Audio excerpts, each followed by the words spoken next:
Before there were cigarettes, before there were brands, there was the leaf. Tobacco is one of the oldest forms of spirit communication known to humanity. Long before modern times, it was understood as a living messenger, a way for human intention to travel beyond the visible world and return with meaning. In the oldest traditions, tobacco was never a habit. It was a bridge, not something used to escape life, but something used to speak with it. Our ancestors knew breath as spirit itself, and smoke was breath-given form. When the leaf touched fire, it awakened. When guided by breath, it carried thought into the unseen. In that moment, intention became vapor, and prayer learned how to rise.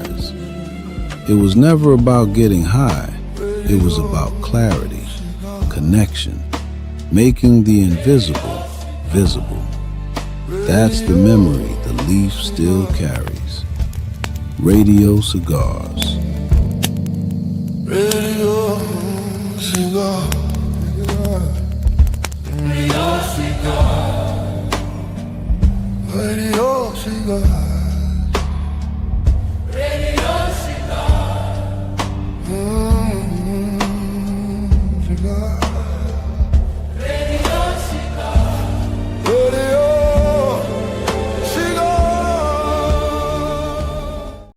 All right, shout out to the family out there in the world.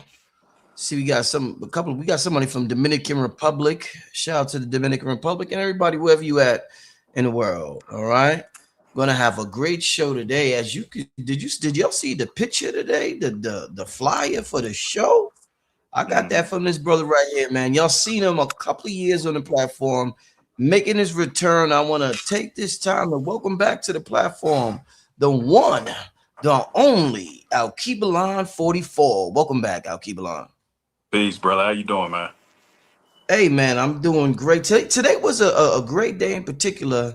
I was in the park and I got some amazing transmissions about things I want to get going. So I really, really appreciated the way the day went and the time I got to spend in nature, considering we live in a culture where everybody's always behind the computer. It even inspired me to change my title at the bottom to Resonance Rich. Sometime I keep changing it. It'd be Radio Rich one day, it'd be Righteous Rich, Resonance Rich. You know what I'm saying? Depending on how I feel that day. You know what I'm saying? What's been going on with you, my brother? Man, a lot. You know what I'm saying?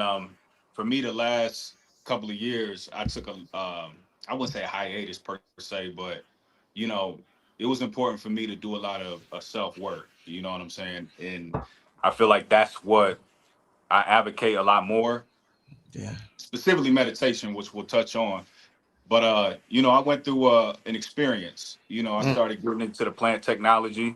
Shout out to my lady Nubian Remix on Instagram. She introduced me to it. So, you know, tapping into that, I was able to go through something very phenomenal in Sarasota, Florida. When it came to just being able to tap in and do the actual inner work. So, other than that, for those who don't know me, just a little background. You know, science is my forte, and that's all. That's what I deliver. And I've always said, like, for me, it's important to understand the mechanics of, you know, our physical reality. Our ancestors were engineers and scientists. So when we're talking about architect, when we're talking about the pyramids, we got to remember that their brains were shaped a lot different.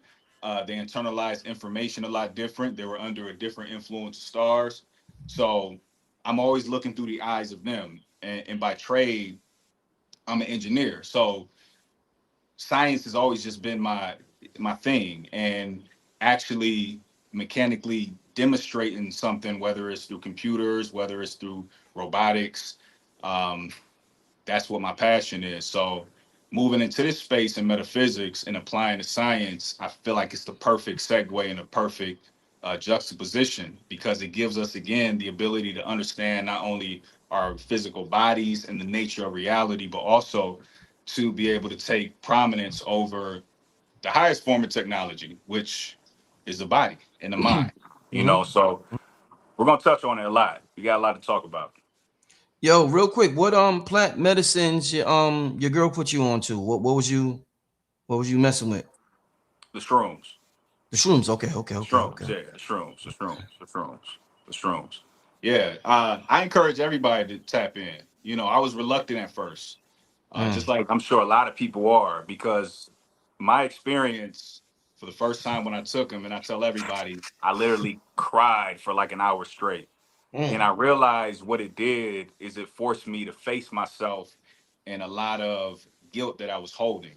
Um, so it put me in a position to where it made me more secluded. And when you go through an experience through shrooms, you realize how sensitive you become. You know, you soften your nervous system. So you feel energy more, and as you're moving through, you know, your day to day, you become more coherent to a lot of external stimulant. So whether it's people, whether it's, you know, experience themselves, whether it's locations, I just realized that the inner work really is the key to all of it. So I'm always advocating for it. And like I said, we're going to touch on a lot when it pertains to that. Excellent, excellent. Let's start this. Like I said, let me see if I could. Give me 1 second, family. Uh, let me see. No, not this. Let me. What's your? All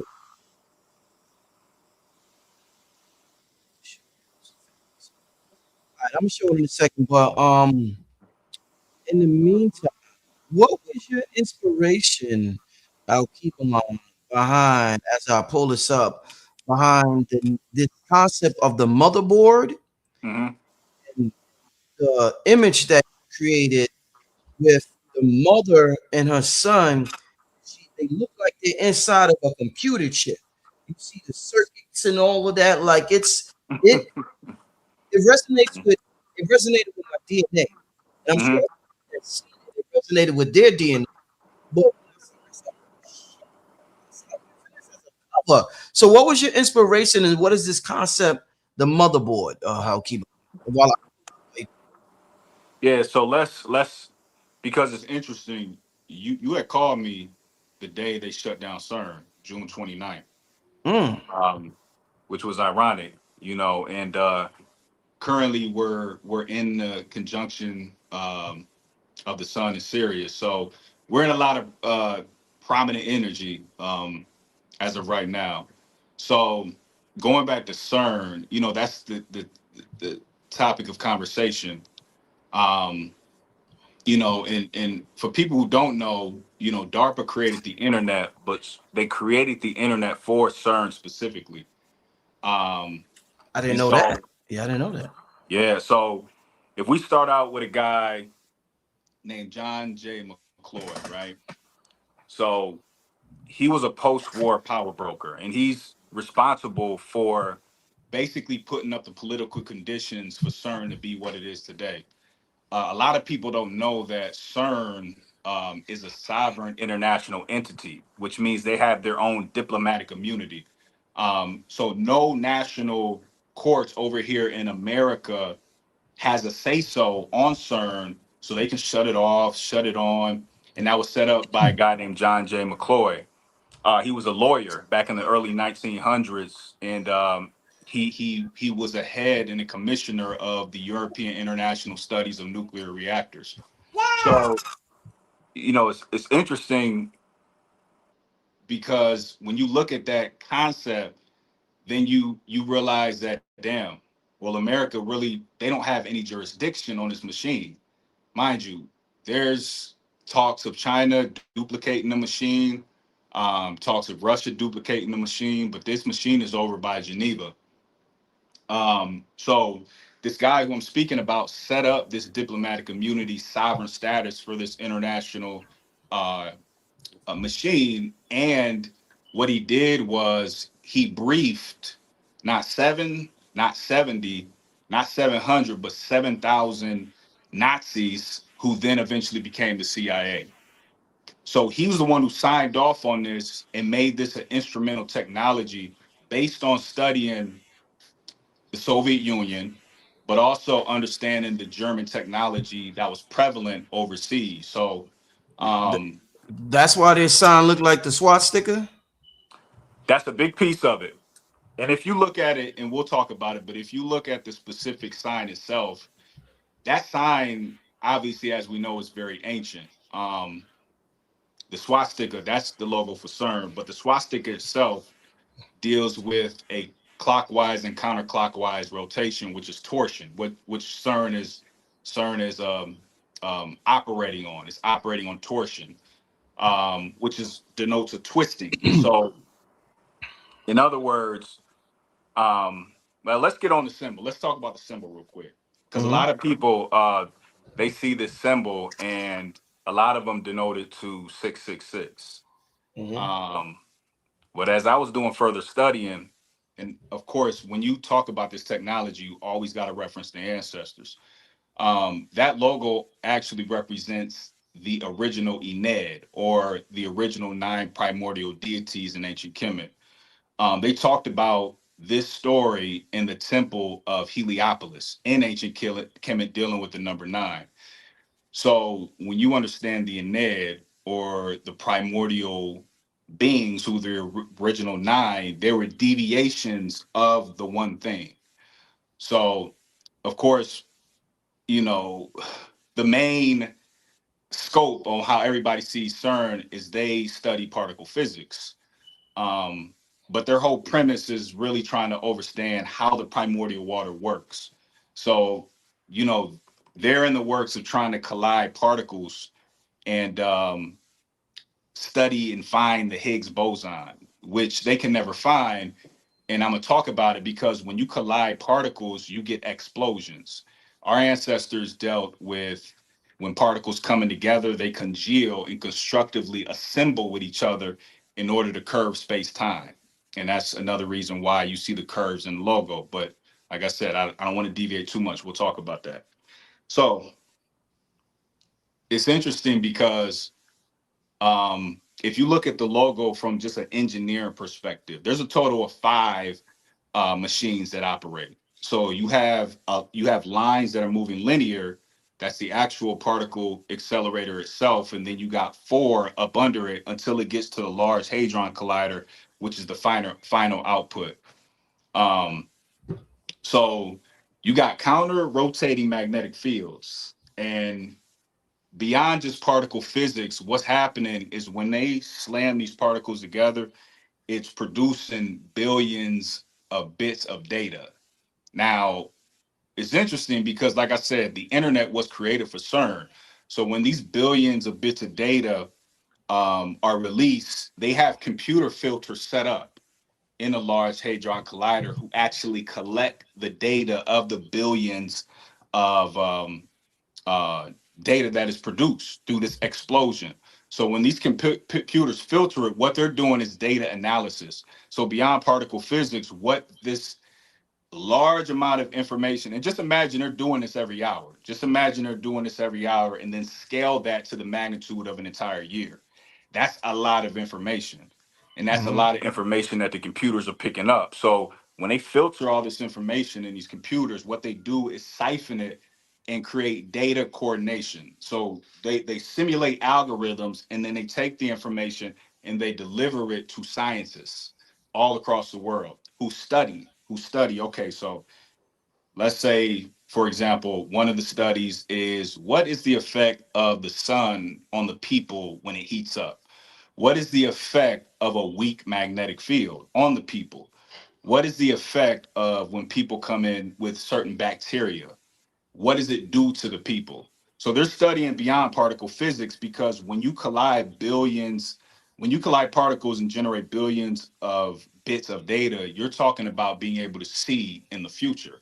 Mm. So they're also trying to gauge what's going to play out relative to what's going on, not only with human behavior, but in the cosmos. So again, just keep in mind that the internet is siphoning data every day. You can think billions of people are on the internet all day, every day. And all this information is being connected and sent directly over to CERN. And CERN is taking that information. Scientists are galvanizing and ciphering all that data, and they're studying it. And mind you, this data is 50 to 100 to 150 to 200 years down the line. So that's how they're setting up the situation. So that way they can already pre-plan something to counter something that's coming. And that's something that's coming, we're getting ready to talk about. Now, for me, it's interesting because we talk about full disclosure, and disclosure is, in actuality, the evolution of consciousness. And when you're talking about, UFOs, you're talking about a form of technology that, of course, they've, uh, reverse engineered for years. But it's interesting to me because the last time CERN shut down was December 3rd, 2018. A year later, December 31st, 2019, that's when we heard about the Wuhan, which then famously became the coronavirus. So, and they shut this down again a year prior to hearing about the coronavirus. So it's interesting because they just shut it down on the 29th. So how I'm thinking is, okay, so what has happened is CERN has, in actuality, and one of the main things that has happened prior to turning off CERN is the magnetic field itself of the planet has weakened. And you have a magnetic north at Canada that has now shifted over into Russia, specifically Siberia. So one of the main studies is what is the effect of a weak magnetic field to the human behavior? One of the most prominent things that we utilize on a day-to-day basis is oxygen. That's what keeps us alive. What they also found out is that oxygen is paramagnetic, which means paramagnetic just means you're attracted to magnetic fields. So oxygen is naturally phase locked to magnetism. So when you got a weak magnetic field, what do you have? You have a low level of oxygen on the planet. So I'm like, okay, so they weaken the magnetic field, and then including a bunch of other studies, and now they've shut it off. So they've galvanized enough information to pre-plan something that's getting ready to play out. So what is that thing that's going to play out? Just as of recently, we heard of the heat dome, right? And we knew the sun was doing its thing. It got mad hot. Um, and there were a total of 10 solar flares that went off. Now, what a lot of people may not know is that when the Earth's magnetic field weakens, the sun and the Earth have a bidirectional communication, meaning they communicate with each other. The sun acts like a cathode ray, and the Earth acts like an anode. The perfect example that I can give you that our ancestors were referencing in connection to the Earth and the sun communicating with each other was the Temple of Dendera. If you look in the Temple of Dendera, you'll see a hieroglyph that looks like God's holding a light bulb, which is a cathode ray. Um, and I'm sure Brother Richard pulled that up. Um, on that glyph, you'll see the gods holding what looks to be a light bulb with a serpent going through it. Um, when the sun and the earth communicate with each other and the earth's magnetic field weakens, the sun responds with solar flares.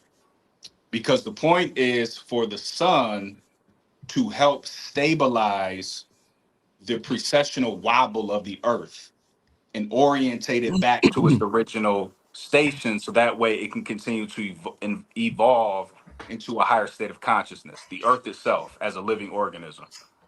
So when you see that glyph, that's evidence of not only the vacuum of space being the glass and the light bulb itself, but then you got the serpent in the center representing the solar flares. And then you got the jet pillar on the end representing stability. So the sun is trying to stabilize the earth. But again, when you weaken the magnetic field, you lower the oxygen pressure on the planet itself. So the sun is trying to do its job. And this is the reason why there were so many solar flares that have went off. Because again, CERN, again, one of the things that they've done is weaken the magnetic field. So when you look at the Temple of Dendera, um, another glyph that Bobby Hemmett spoke about a lot was a zodiac circle, and I got a picture of that too. It's this one here.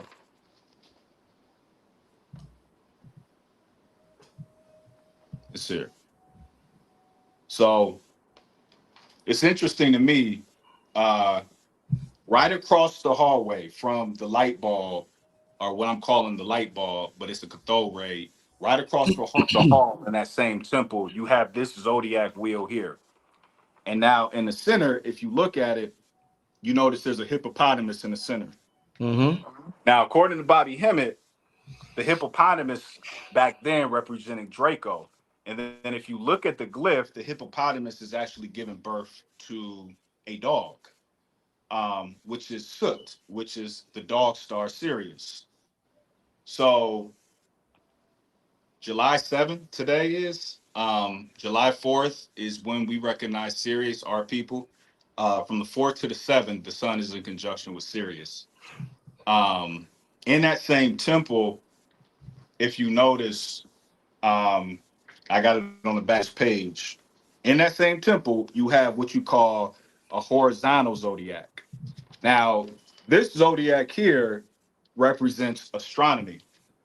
And the difference between astrology and astronomy is that astrology deals with the 12 houses that we're familiar with. Astronomy deals with the constellation in the entire universe. So in this glyph here, our ancestors are talking about astronomy.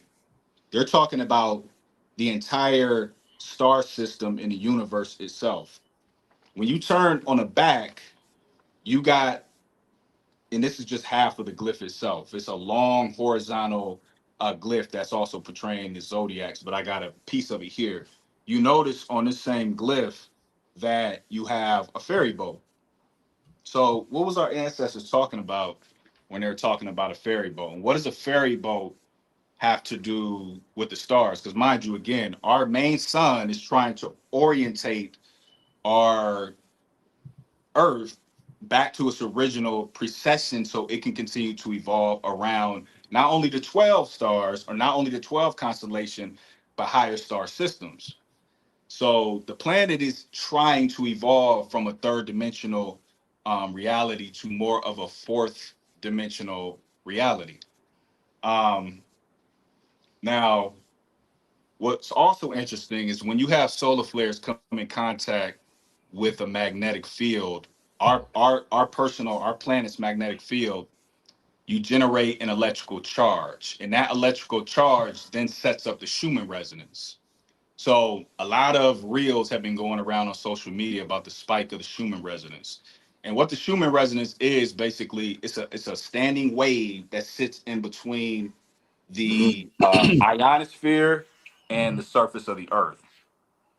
So the Schumann resonance, as they say, which I feel like it's risen since then, but the Schumann resonance they say resonates at 7 hertz. Um, you have in your brain you have four ventricles total. You have the two lateral ventricles, the third ventricle, and the fourth ventricle. So you have also what you call a thalamus.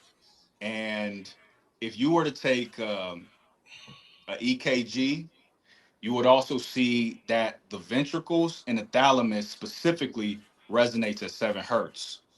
So what am I saying? The thalamus serves as the GPS in the brain. The thalamus basically is the sensory, it integrates all the sensory input um, from our environment.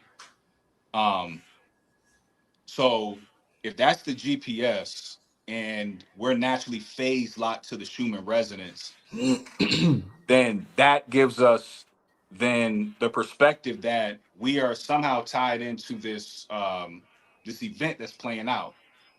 But it also serves as a GPS to allow us where we are orientated at in space time. But again, if the magnetic field is off kilter based on what has been done through manipulation via CERN, then we don't know where we currently correspond at under any level of stars. So there's a lady named Ning Lee. There's a lady named Ning Lee who studied at Huntsville, Alabama, what they call Rocket City.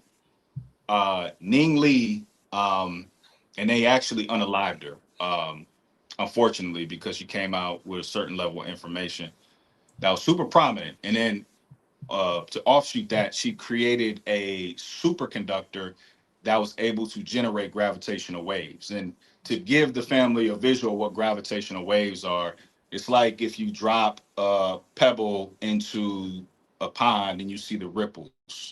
Those are considered gravitational waves. So what she did was she not only created a superconductor to utilize electromagnetism to create gravitational waves, but she also found out that there's two forms of gravity, and I'm gonna explain. So just roll with me, family, because I'm gonna lay it out. And also interject too, brother Rich, if you got any questions. Um, How's the volume with Alkebulan? I seen one person said it's too low, and I know y'all said I was cutting in and out earlier. How's the volume? How's the audio? Just want to make sure because this is a scientific lecture here. So you don't we this is something we lack in our community is some science. So I just want to make sure it's good, family. A little low.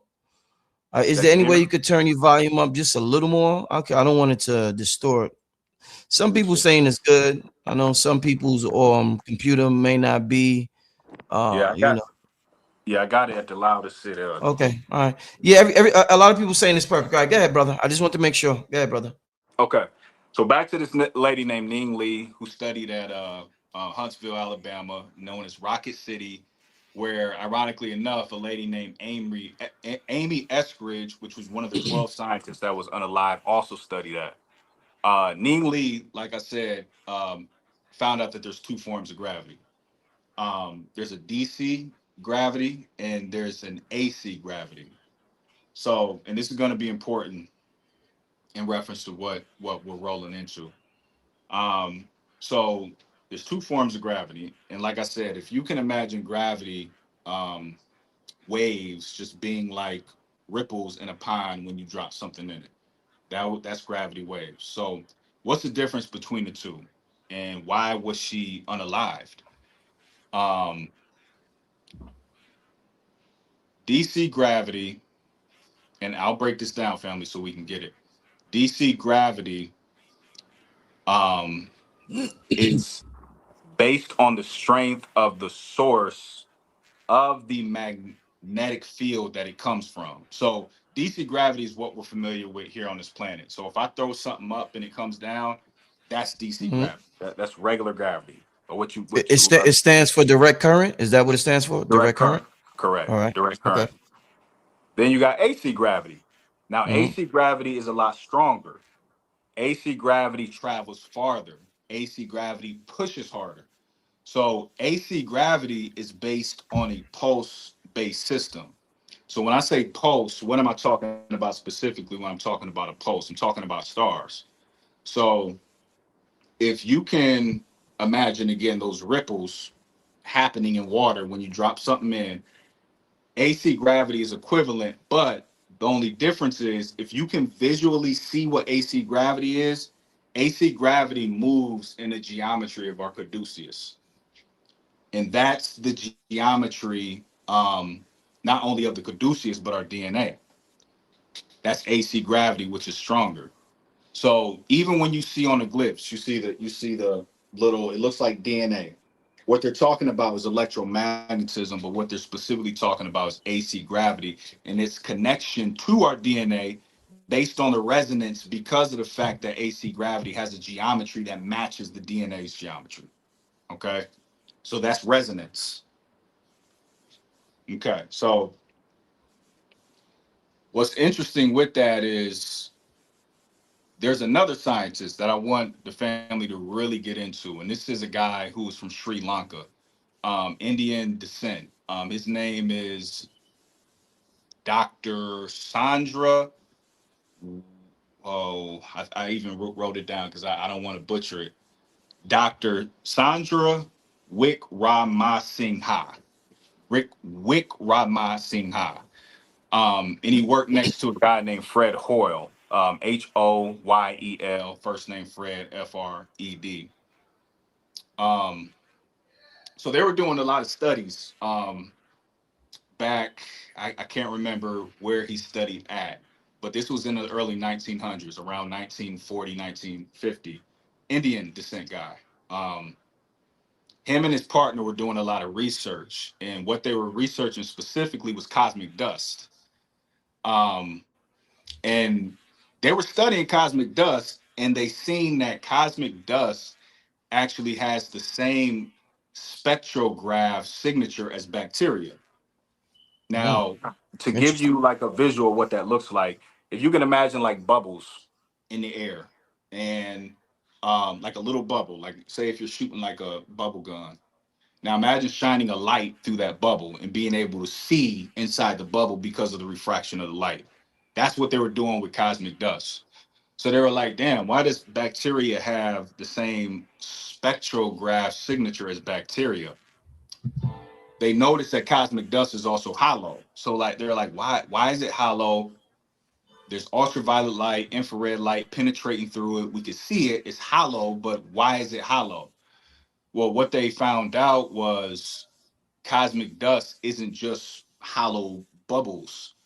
Um, when ancient bacteria want to preserve themselves, what they do is they freeze dry and dehydrate themselves. So when they observed a little closer in these bubbles, what they seen was bacteria and viruses. And what viruses do when they freeze dry or when they dehydrate is that they form a thin membrane around themselves. So what they were observing really as cosmic dust was a thin membrane of bacteria. When bacteria want to preserve themselves in space, they form this layer that looked like a bubble, and inside it is the bacteria. But one of the other main components of this cosmic dust is bacteria viruses coming in. Is not only is it coming from the surface of stars, but it's grounded by carbon. Carbon is the main I wouldn't say vehicle, but carbon is the element, the organic element that constitute the entire process of what cosmic dust is. So I found that interesting. Um, and again, I want the family to really look this guy up. And what I'll do is I'll spell his last name out or his entire name. So his name is Dr. Sandra, Chandra, and then his last name is spelled Wickramasinghe.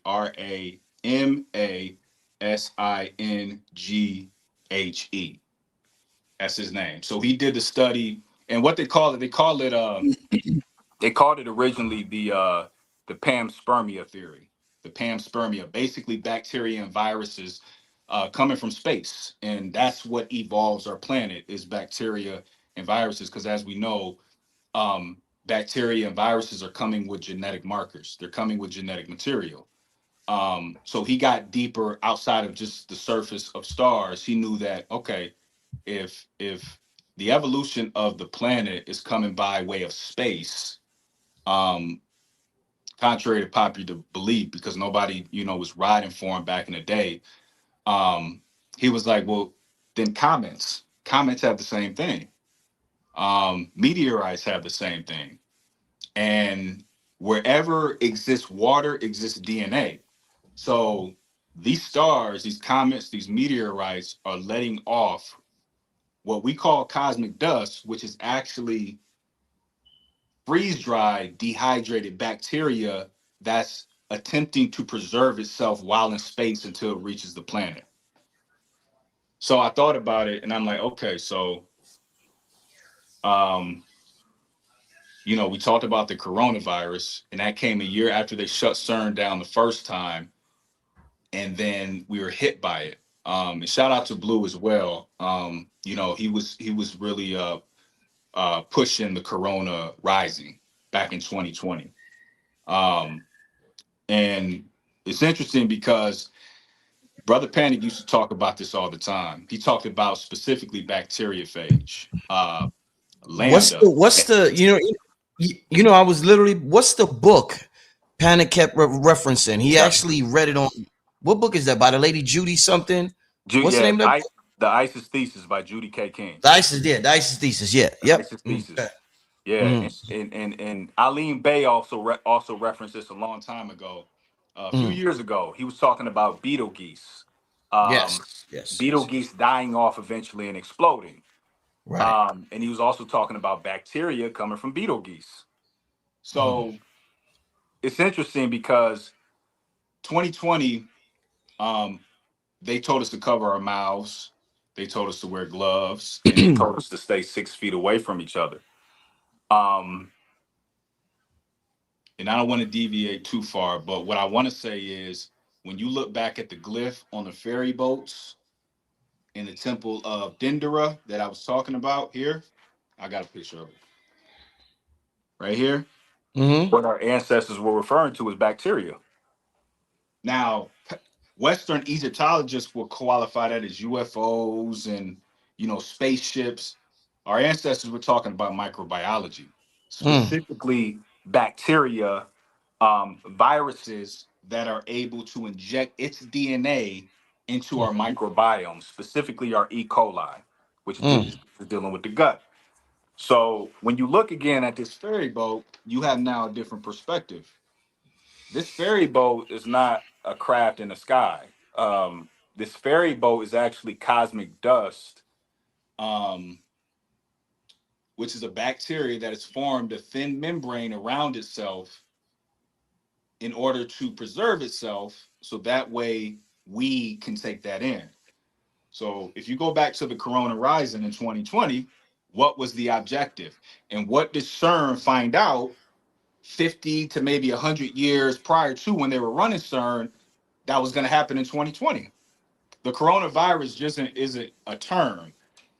They knew that they had to cover our mouths and have us wear gloves and also insert Be, things. be, be easy on. I don't want Okay, good question. Yeah. Yeah, Okay, yeah, yeah. okay. But I do want to ask you this, because I this is too good. I don't want them to, the concept of horizontal gene transfer. Yes, It's talked yes, about in that book. yes. Could you discuss that a little bit as it relates to the staying 6 feet apart and all of that? Yeah, so we have what you call a microbial cloud. And a Uh, microbial cloud extends from your gut. You got mhm, microbes in the gut, which is interesting because they discovered what they qualify or say that they just discovered a new virus called the obelisk virus mm. that exists in your gut. But you have a microbial cloud that surrounds you. And so in this microbial cloud, you have bacteria, your own personal unique signature, your bacteria that exists in your gut and also exists all around you. So if you can imagine your microbial cloud with bacteria all around you based on your gut health, and let's get even deeper on the emotional body, your guilt. If there's a lot of emotional trauma that's built up, that's in the gut. So you have this bacteria that has information in it. And then let's just imagine somebody 6 feet away from you who also has a microbiome, who's also generating what you call a microbial cloud. Their bacteria and your bacteria is communicating with each other, which is technically what you call horizontal gene transfer. You Mhm, see? mhm, So mhm. there's a common communication, bidirectional communication that's happening between the person next to you, the person behind you, and the person to the left of you, and the person in front of you, based on your microbial cloud. You see? It, So DNA is constantly. Go ahead, Rich. Is that the same as the aura or the EMF field? What you're talking about, the microbial cloud? Yeah, so the EMF field, when you're talking about the EMF field, you're talking about the electromagnetic field, but the electromagnetic field is generated by the heart. Okay, The so that's electromagnetic field is generated by the heart. Um, so putting all this together, um, because again, shout out to my lady, Nubian Remix on Instagram. She went through an entire process in 2020, and she was teaching this. She was teaching this science back then, relative to ingesting the bacteria that's coming from the surface of our sun as mm-hmm, cosmic dust. mm-hmm, But again, if you're probing the nose to check for what you call a C virus, you're breaking the cell membrane. So then you're not allowing yourself to ingest the bacteria or take it in through the mouth. And if you even look on the glyphs in ancient Kemet, you always see them holding an ankh to the nose. So again, they understand information doesn't only come by way of books. Information comes by way of cosmic dust via bacteria and viruses. So I was like, okay, so that they just again cut off CERN in June or this year, June 29th. So what do they know is to come? Um, and inevitably that so my theory based on that is that there eventually is going to be another quote unquote pandemic. And what they've done is they've already created a solution to the quote unquote problem. We're telling off of the solar maximum, so we're not at its peak anymore. But with the sun releasing 10 solar flares, the sun in conjunction with Sirius, the sun in the dog days, and mind you, in Kemet, when we talk about going back to the Temple of Dendera, in the dog days in ancient Kemet, when Sirius will rise, the temple will light up. The temple will literally just light up. So they were always paying homage to not only the stars, but the temple of Hathor dealt, of course, with the cosmic womb, which is the great mother. So what else is interesting is if you're receiving cosmic dust via bacteria and you're ingesting that's being integrated into the DNA. Now, mind you, like I said, you have DC gravity and AC gravity. What's responsible for pushing this cosmic dust to you is AC gravity, which is the geometry of our DNA.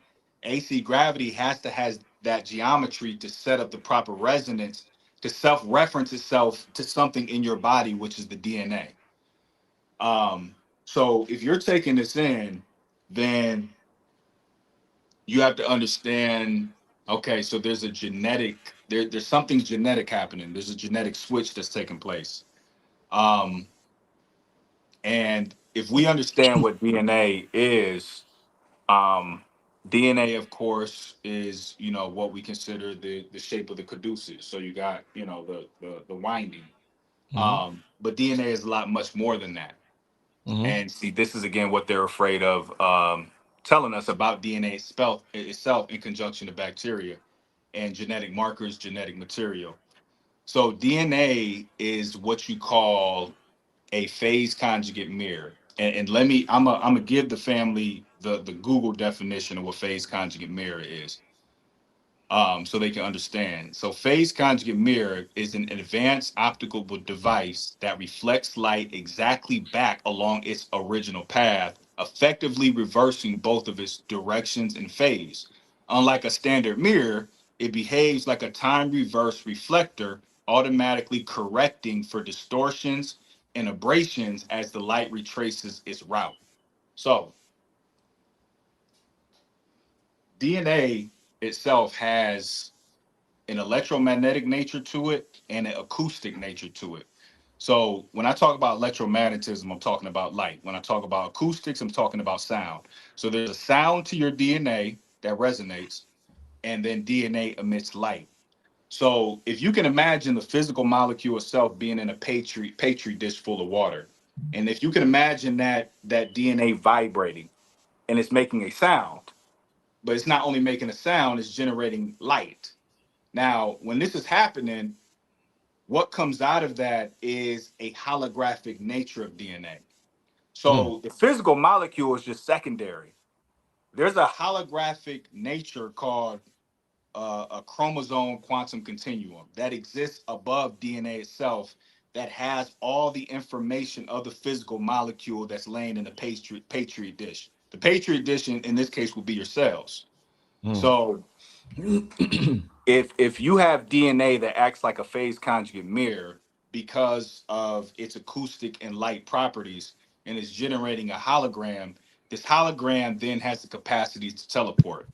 So mm, what happens is when you're in taking genetic material from cosmic dust into the DNA, you've now genetically switched to a marker where the hologram that makes up the physical model of the DNA itself has the capacity to teleport back and forth from where it came to receive information.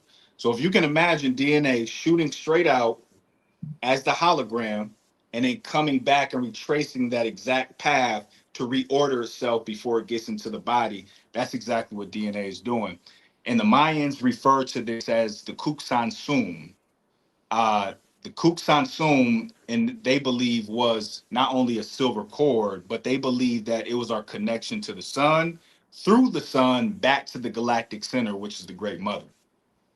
You see, mm, so there's a tethering that's taking place as we speak, relative to what's coming in from the cosmos, and also giving us an enhancement through the genetics via the DNA from cosmic dust, which is again bacteria. And like I said, my theory is that because they cut off CERN, just like they did back in December of 2018, a year from now, not even possibly a year, there may be talks of a new virus.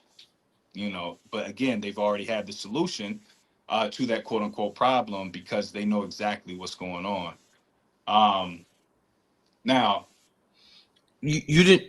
So basically, the DNA is an antenna because that's the word we're used to hearing.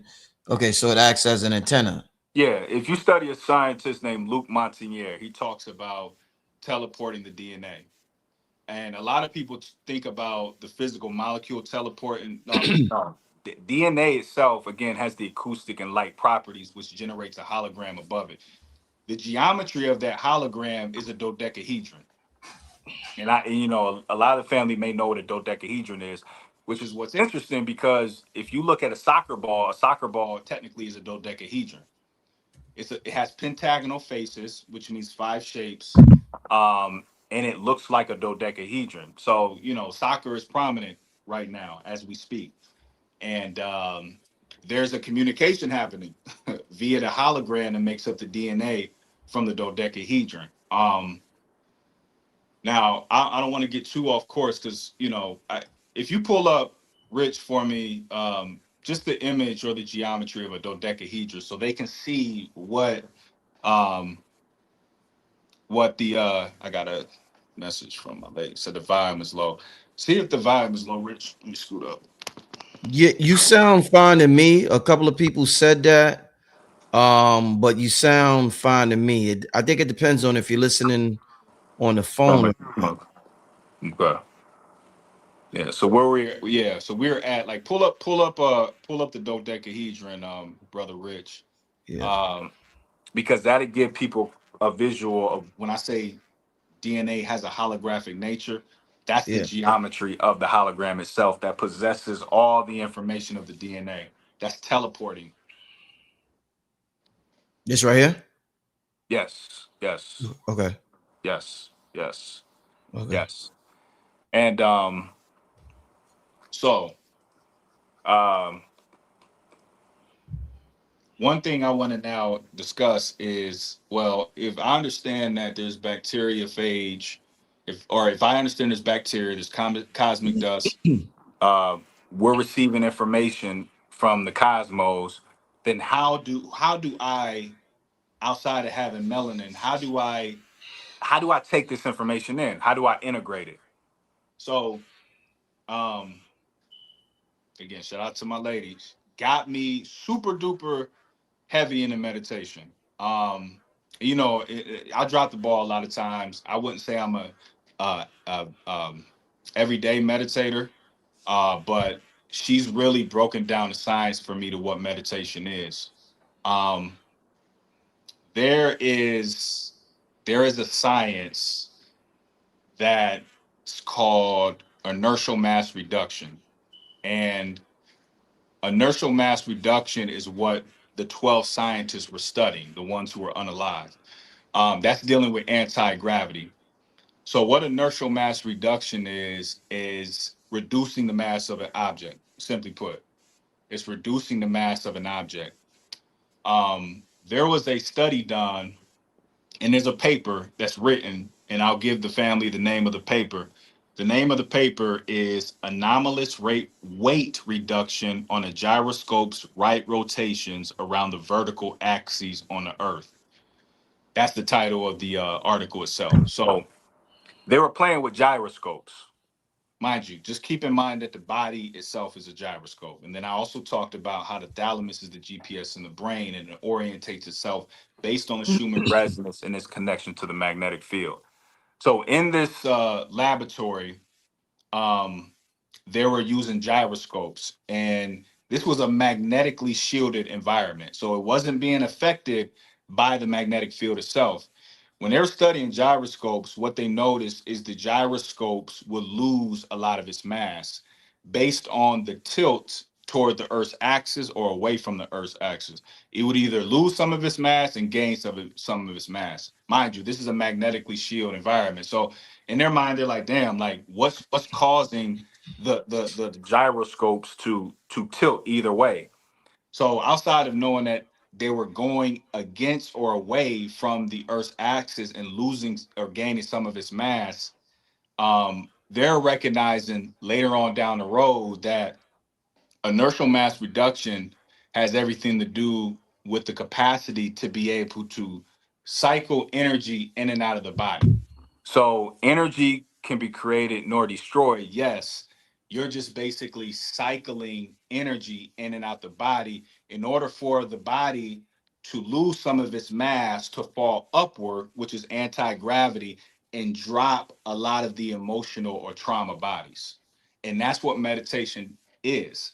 It's a form of anti-gravity technology through inertial mass reduction, which is falling upwards based on the tilt toward or away from the Earth's axis.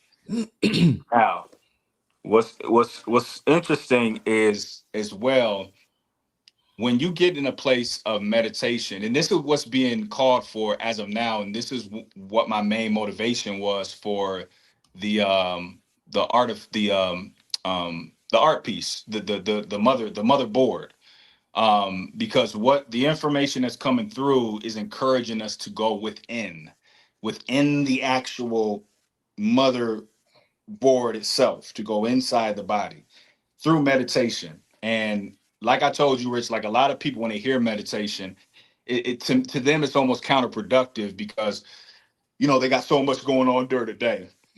They Very don't have true. time to, Yeah. yeah, they don't have time to take 5 or 10 minutes. In their mind it's like, well, if I'm in meditation, like I'm thinking the entire time, so it's really hard for me to really get to that place of no thought, because inevitably that's where you want to get to, a place of zero thought.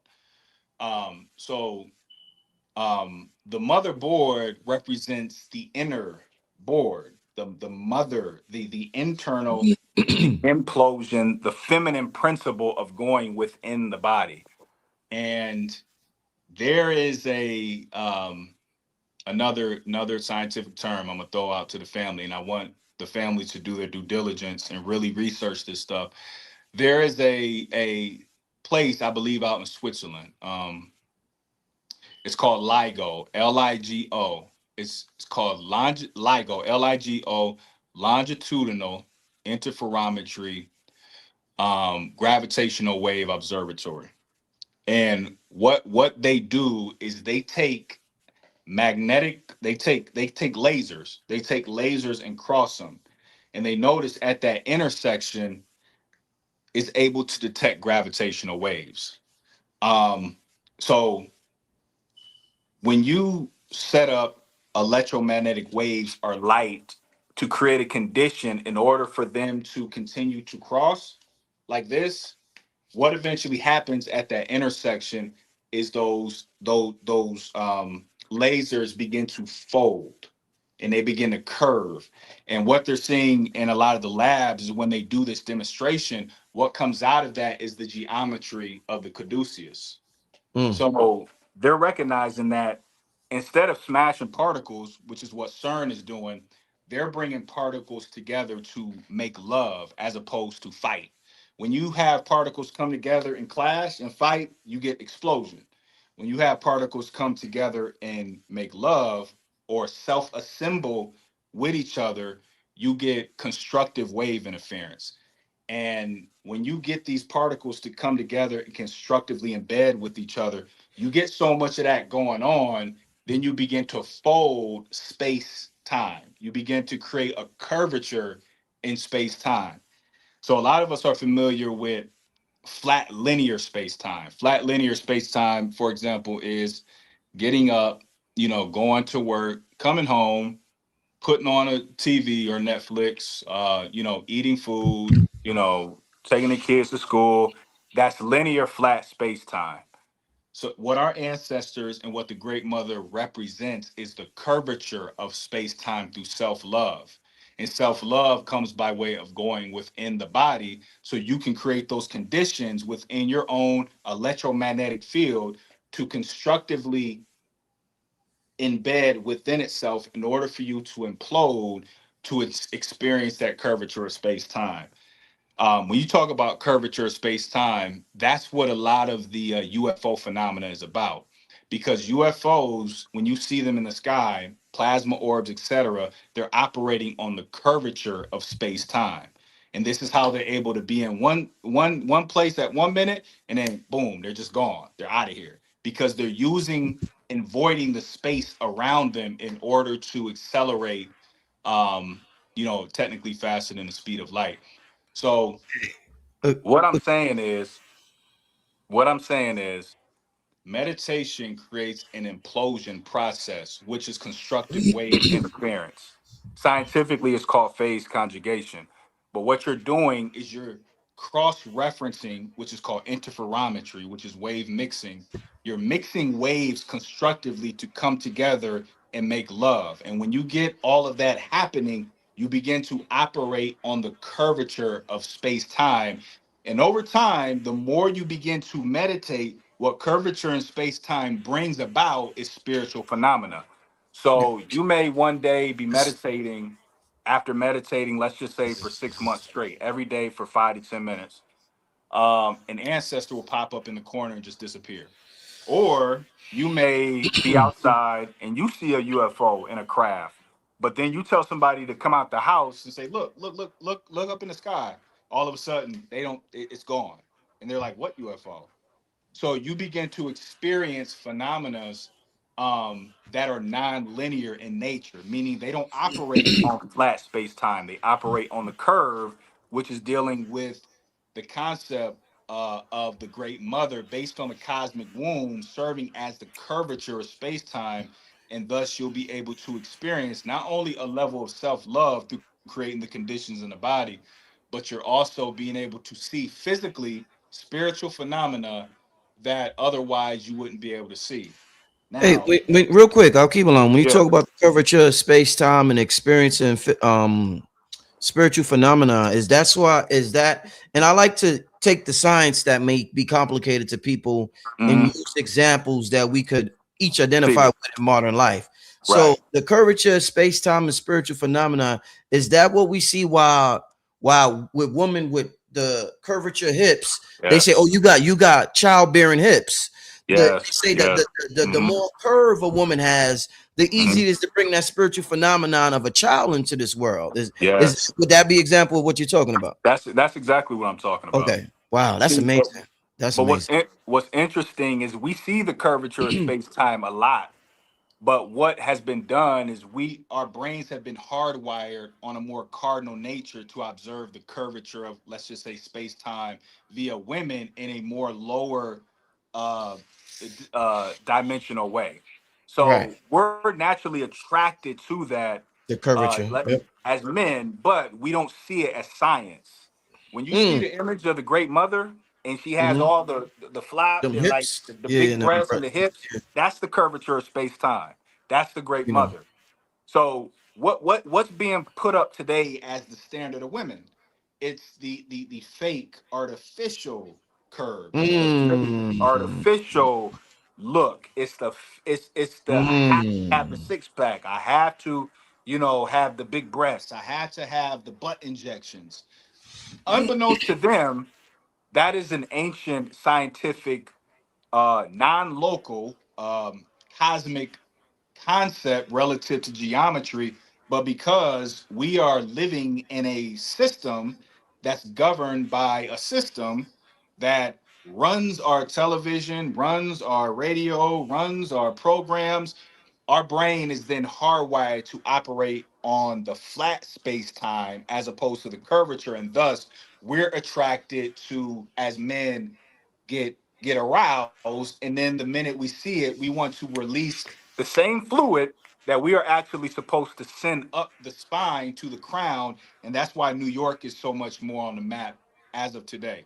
That's why you have the male and the woman climbing the Empire State Building, as of right now. That's why you have the concept of the Tekken and the obelisk in ancient Kemet, because it's dealing with the discipline of the man to be able to raise that same fluid that we spill because we're not operating on a curvature of space time, and release that as opposed to raise that to the crown of the Empire State, which is the mind.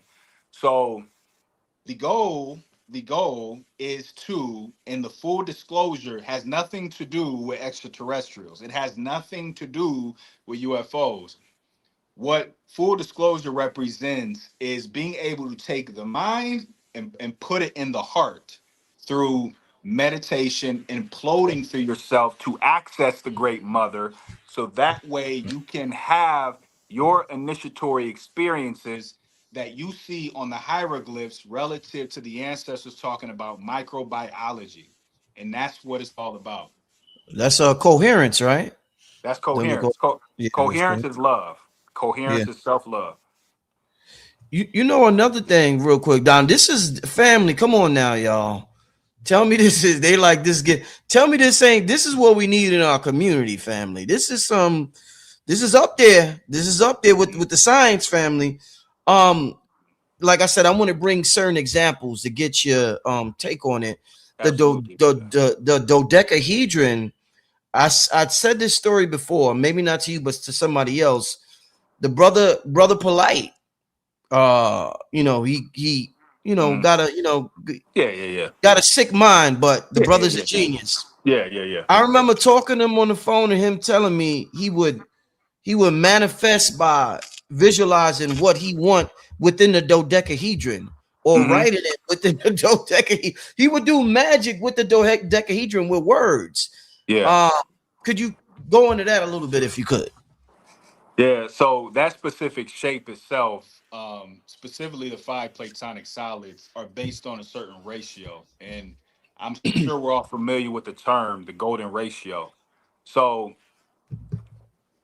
uh if you could imagine the smallest wavelength in the universe, which is what they call scientifically the Planck dimension, our ancestors called it on a quantum scale the duat. It's the doorway before you get to the other side. It's the smallest wavelength that exists within the universe before you get to the unseen world.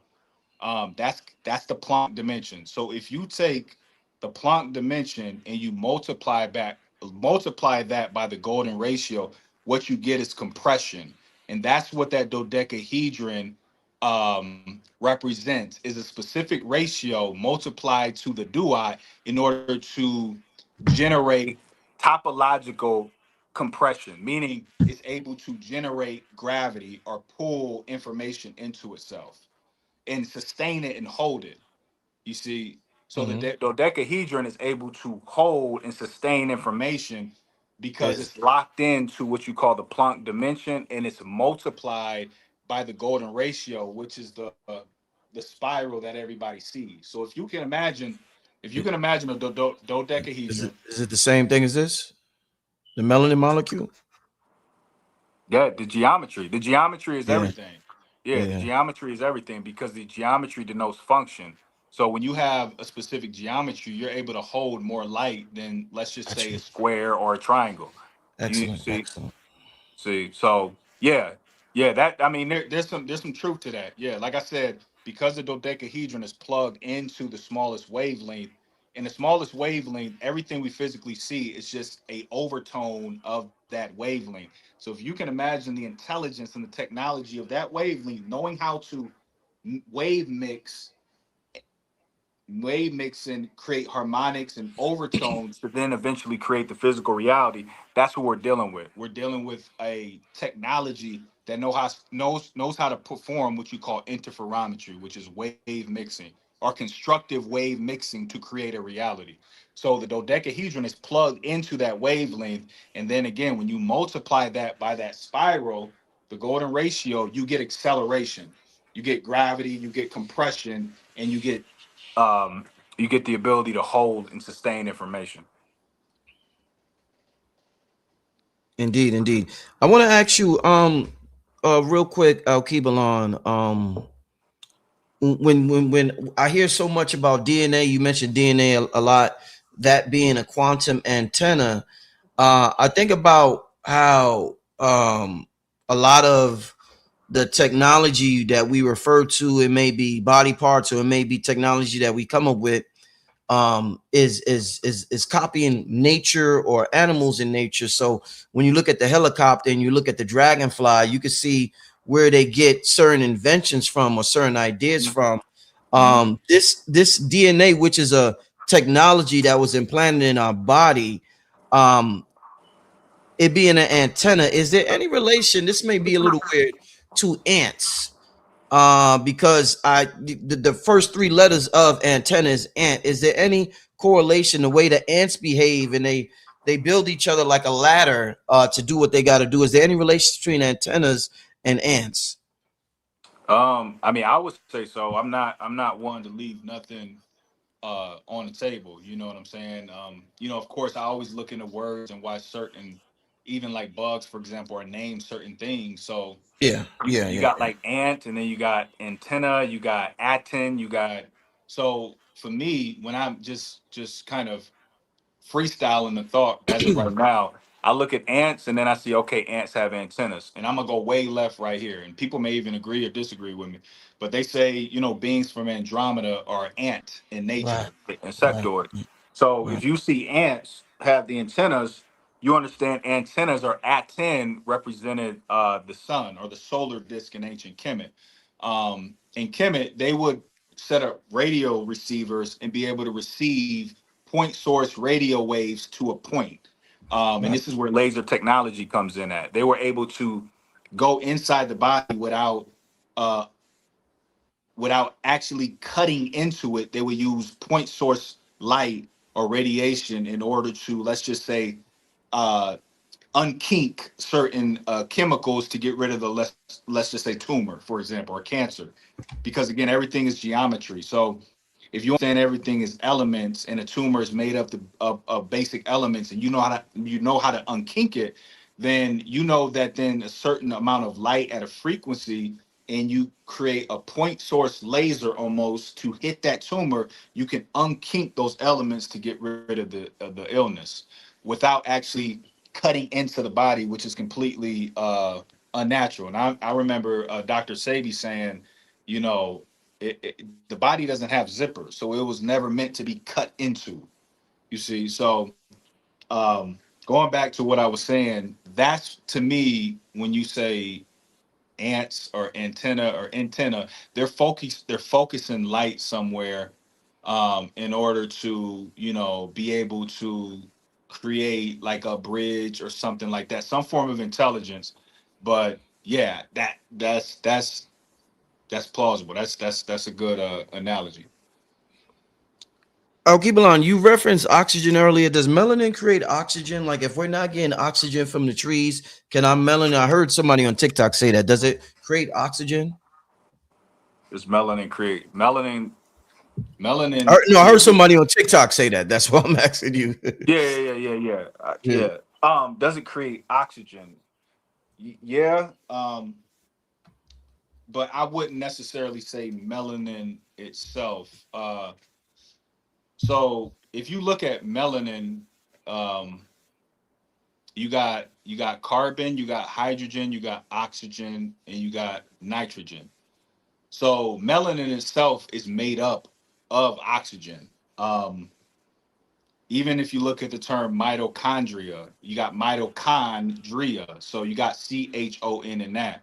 So melanin slash oxygen exists everywhere in the body, specifically the mitochondria, where water is made, and melanin is also made to create what you call isotopic fractionation. Isotopic fractionation is just melanin gets rid of deuterium in the body, and deuterium is just a heavy base of hydrogen. So melanin, it gets rid of deuterium, um, and it's obviously a semiconductor that processes light. So within the melanin molecule itself is made up of hydrogen. Hydrogen in general is electricity. So because we can store charge, we then, in so many words, create oxygen. But I would have to hear the context of how the person on TikTok said it. But melanin itself is made up of oxygen. Indeed, indeed. I want to get into something. I'm trying to pull it up. All right, let me pull up two things. Yeah, Instagram. You had a real good Instagram because I know you talk about the brain neurons and the cosmos and the star constellations. Give Mm-hmm. me a second. Let me pull this Mm-hmm. up. Mm-hmm. Give me a second. All right, let me read this real quick for you, family. All right. If you study a math called algebraic topology, you will know that our neurons in the brain take on patterns of geometry that allow them to tap into higher dimensions and access data. The neurons group together called cliques that form shapes that allow them to operate on higher levels. The ancestors knew that the brain is naturally phase locked to the celestial stars and when orientate their day through ritual practice in order to see into their own physiology and interact with the higher dimensions that their neurons are mapping out. For them, process intel from the stars, their heart had to rhythm and train the other organs in the body, specifically the brain, to allow the neurons to move in a higher order so that they can engage with the geometry of the stars. And this is why star maps were created. Wow, that is powerful, brother. And as you explained that, I want to just show on TikTok, they got an image of Mm-hmm. neurons combining. So I just want to play Yeah, that. yeah, yeah, yeah, yeah, But you yeah. can't hear that, right? You don't hear nothing, right? No, I don't hear nothing. All right, but go ahead, brother. But yeah, talk to me about that post that you put up and our brain neurons forming as you keep referring to sacred geometrical patterns that are in alignment with star constellations. Could you help us understand that concept a little better, my brother? Yeah. So there's studies being done called algebraic topology. And basically, algebraic topology is the study of geometry and shapes. But what they're saying is that our neurons take on certain shapes and certain geometries. And if you were to even type it in, Rich, algebraic topology neurons, the people can see the type of geometry that the neurons take. Um, but basically, again, everything is geometry, and certain shapes take on more light than others. So what they found out is that um, based on a certain amount of information you're taking in, based on certain light you're taking in, better yet, based on how evolved you are through self-love, because that's where the heart coherence comes in at. Your neurons adhere to the work that you do for yourself. So when I say the ancestors could look in the mind, they understand that the neurons took on not only your traditional way of maybe seeing them in the textbook, but they took on complex geometries that allowed them to access a fourth, a fifth dimension, a sixth dimension, a seventh dimension, an eighth dimension, a ninth dimension. So they took on dimensional geometries that allowed them to access more information. And scientifically, when they see neurons come together in clusters and form a specific geometry, they call that clicks. So those clicks come together in order to assimilate in a specific geometry to then match the geometry of the stars. And when we look at stars, for example, we know stars to be plasma. We know plasma is conscious. We know upon death, when you can successfully, based on building enough voltage in a body, successfully disengage from the body to return back as a star, you've made a successful death transition. So stars are conscious and they're plasma. So stars take on geometries. And if you were to see the image, a lot of people use their Canon cameras to point up to the stars to see them doing all the dance. And it almost looks like cymatics. But what stars are is they're based on sonoluminescence. Sonoluminescence basically is an acoustic sound. Um, if you can imagine like a gas bubble suspended in a glass of water, and you got a gas bubble here, and you have an acoustic compression sound pushing on the bubble. Eventually, that bubble folds in on itself and then explodes and generates luminosity or light. So that's what stars are. So when you see the constant dance and the shaping and the geometry of stars, it's because of an acoustic sound that's continually applying pressure to the waters that the star exists in, creating illumination. So that illumination then has again a bidirectional communication with the neurons in the brain. So the neurons, based on the amount of work that you do within yourself through self-love and heart coherence, begin to map a different complexity based on geometry. So they take on a two dimension, again, a third dimension, a fourth, in order to try to get higher and higher to access, like, what is Sirius telling us? Or why do we have to orientate our geometry to match Sirius?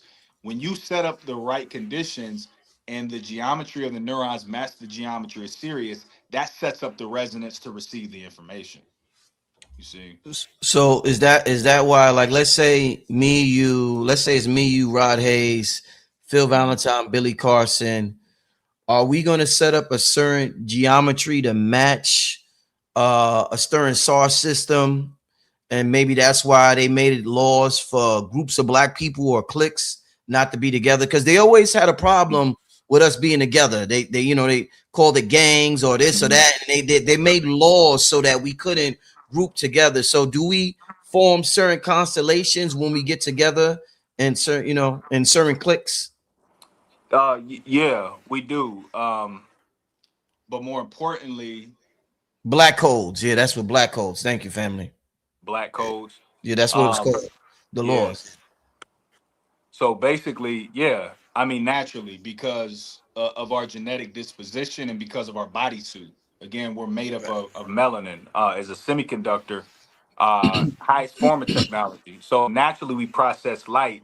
But the question is, how much light can we process? If we know that our neurons can go to two dimensions and we're okay with that, then that's fine. But if we know that they're trying to assimilate to 11 and 12 dimensions, then we have to ask ourselves, like, okay, so we do come together and we orientate ourselves in a certain geometry to receive certain information, but it always boils down to stars versus constellations. Constellations can't form until the individual star has been able to go through its own personal healing journey to then become a conglomerate with that constellation.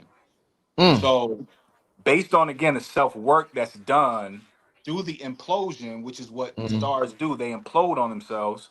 mm. Uh, That then you have access to be able to become a constellation. But before that, um, you so won't even have the concept or the idea or even the viewpoint of a constellation if the individual that is a star didn't do the work to get there and become a star first. so a star implosion is a star meditating, that energy meditating, is that? Yes, yes, Wow. yes, yes, Shit. yes. stillness and sustainability and self-referencing, going always within itself to come out, to gather information, to then pull it back in to become a Ooh. bigger magnetic field, to go in, to come out, gather information, go back in, create another field. The more you continue to keep getting this toroidal topological descending through yourself, you continue to generate a stronger and stronger charge, a stronger and stronger magnetic field, until eventually you go through a process of an initiation where you literally meet the ancestors. Because again, the goal beyond this physical body is to become a star, to return back and become a star. But again, that happens through the act of self implosion here on this planet, which is meditation. Mm. It's absolutely amazing, family. Once again, I want to give a shout out to everybody in the chat watching. I know y'all got a lot of questions, so we got about 30 more minutes tonight. We're gonna go for 2 hours tonight. Give me some questions to this mind altering show tonight. I mean, Jesus Christ, this was a high frequency show, wasn't it, family? I mean, high frequency show. I was talking to Alkebulan. I'm definitely want to get the brother on Carbon Code Collective. I tell y'all that's going to be jumping off on Patreon soon. So, and it's a lot of science involved with that. So, definitely going to be talking to the brother and doing some things with him on the Patreon side of things. You know what I'm saying, family? Let's get to some and also I love I love the fact that you shout out your divine feminine several times in the show. Give you and I had the opportunity to go on your Instagram and see some you and her building. Give the family her Instagram again, Alkebulan. Yeah, so it's Nubian Remix, like Nubian and then Yeah. Remix. And if they go to my page, her and I collaborate a lot on social media. So they can tap in with her that way. Her at Yes. is right there in the caption. So yeah, tap it. That Definitely tap in with her because, like I was telling you, Rich, like she brings the science of the meditation. She can talk it better this than I can. You know what I'm saying? She this gets is deep into the meditation science. So this is black nerd love at its finest. This is the coolest version. Absolutely. This is the coolest version of black nerd love we might ever see. We might not never see black nerd love this cool again, family. We gotta do something about this. Black nerd love. That might be the Absolutely. future of our race. Black nerd love. Yeah. Instead of saying spend that shit like Yeah. Carisha, we can have black nerd love going on. Oh Black my, lurk. Yeah. I Yeah. might be on to something. But Yeah. it is beautiful, family. Let me get to some questions from the chat. Oh man, let me just get to this one right here that I see. Considering the high temperature, does the sun impact our frequency? How and why? Does the sun impact our frequency? How and why? Yeah, I Yeah. guess This. I guess they're saying because it's so hot. How's that impacting? Um. Well. Okay. So you have. Okay. So let me take it here. So you have a mythology in ancient Kemet called the Ogdo, the original eight. Before we talked about the Ened, which is the original nine. Now we're talking about the Ogdo, the original eight. So if you look at these deities, these eight deities, you have four snakes and you got four frogs. They utilize frogs because frogs perform what you call cutaneous gas exchange. Cutaneous gas exchange is when the environment gets hot, like when the air is hot, the body itself breathes. So the body breathes, and the because we are melanin based, our body breathes and takes in information based on the heat in the environment. So frogs perform that, which you call cutaneous gas exchange. And because they were denoted as the Ogdo, the original eight, they were talking about exchanging information with the primordial waters. So the atmosphere itself, when it's hot, the body breathes. So we may go outside, we may sweat, we may complain, we may be hot, but the body is breathing and it's exchanging information through the environment, cycling it in and out the body. Um, Now, does it change our frequency? Of course. Um, because when we are exchanging information, when we are out in the sun, um, we oscillate a lot higher. So if you can just imagine, uh, you're at a certain frequency here, and then you double that frequency, you get an octave, and octave is technically oxygen, and oxygen is the eighth element on a periodic table, which then ties back to the octo, which is the original eight. So you're pulling in oxygen through the body via the heat in the atmosphere, but you're also stepping up the octave because you're um, processing information just like frogs, which is called cutaneous gas exchange. Oh, yeah, my fault. I was on mute. All right, let's get to another question. All right. Can a tune into the same star constellation each night, let's say Lynx, for example, influence the background melody rhythm that we hear in our heads? It's interesting. That is interesting. Read it one more time, Rich, because I can't. Okay. All I'm right. far away. Can a tune in to the same star slash constellation each night, let's say Lynx, for example, influence the background melody rhythm that we hear in our heads? That's a very interesting question. Yeah, yeah. Um, Background melody in our heads. I don't even know Um, how I would describe that. A melody in our heads. yeah, That's yeah. I mean, it's yeah. So see, because like I said at the beginning of the build, the science for me is where it's at.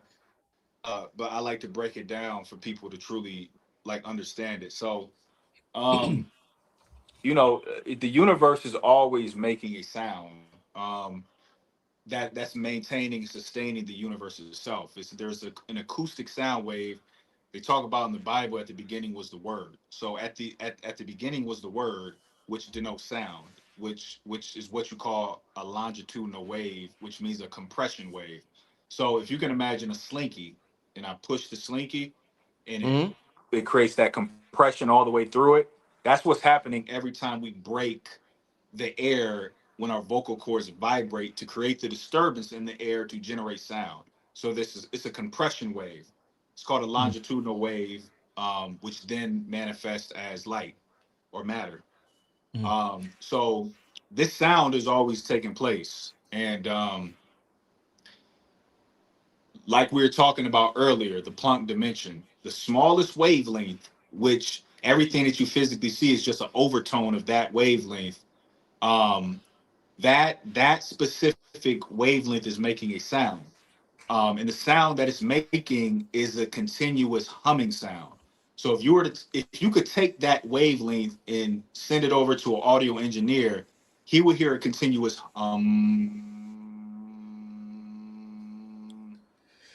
it'll continue to generate that sound. So what they call that scientifically is Zitterbuergung, Zitterbuergung, Zitterbuergung, and it's basically the oscillation of even this table, this water bottle that appears solid.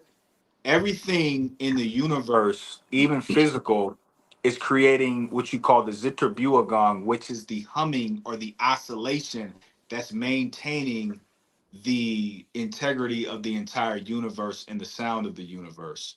So that's why a lot of Eastern practices talk about doing the hum when you meditate, because what they're trying to access is that doorway to the other side, which again is that Planck dimension, that continuous hum. Not only that, but bees are also operating on that same frequency. So bees are based on anti-gravity, but anti-gravity happens when you lock into the hum. And what the hum is is it's the bridge between what you call gravity and light. So when you get those two things to come together, you get the toroidal geometry, and that toroidal geometry is the particles in the geometry of the particles that make up everything in the universe. So if you can imagine them having a sound, they're humming. It's a So when we talk about noise, we talk about and I can't even remember the question. I Well, got let me expand on it a little bit, yeah, yeah. Alkebulan, because I'm a music guy. I'm a music producer. So questions like this intrigue me. And he's basically saying observing and giving our attention, which is our light, to certain constellations, how it influences the background melody rhythm. What I would say, Kibalan, is the way we walk is a rhythm. The way we Mhm, talk is a melody. The way mhm, I wear my clothing, the chain I wear. So it gets to the point where when somebody has certain mannerisms, which is their rhythm, we be like, that nigga's from the Bay. We be like, oh, mhm, he's from Harlem. Oh, he's from mhm, Florida. Look how he move. Look how he walk. Look how he mhm, wears clothes. Look mhm, how he bounce. The way we mhm. bounce. When you Yeah, was yeah, yeah, yeah, yeah. bounce a certain way, Harlem, Mhm, you start shaking and you do the Harlem shaking shit like mhm, that. So mhm. would me observing Andromeda for a year straight, is it going to change my swag? Is my swag going to be different because I'm constantly focusing on Andromeda? Alkebulan. I would say yeah, by default, yeah, because again, the mind, the brain wants to map the stars that it's observing. Now, again, that's why algebraic topology is important, because that explains the fact that the neurons want to take on a higher order of dimensions, but that can only happen through assimilating yourself personally, through an act of self-love and tapping into your inner hum. So when you can tap into your inner hum, then you can hum all day with something that is much higher, like a constellation. So just like Rich was talking about, everybody has their own bop, everybody has their own swag, everybody has their own, and it's of course through the 12 zodiacs that we're familiar with. You got Sagittarius that move a certain way. You got Leos that move a certain way. You got Aries that move a certain way. They even talk a certain way, that sound a certain way. You got Cancers that act a certain way. So this is an influence of stars. Yes, of Mhm. course, but if we want to operate on a much larger scale, and we want to not only integrate all 12 of the stars within us and become all of them, which is tying into Ophiuchus, the 13th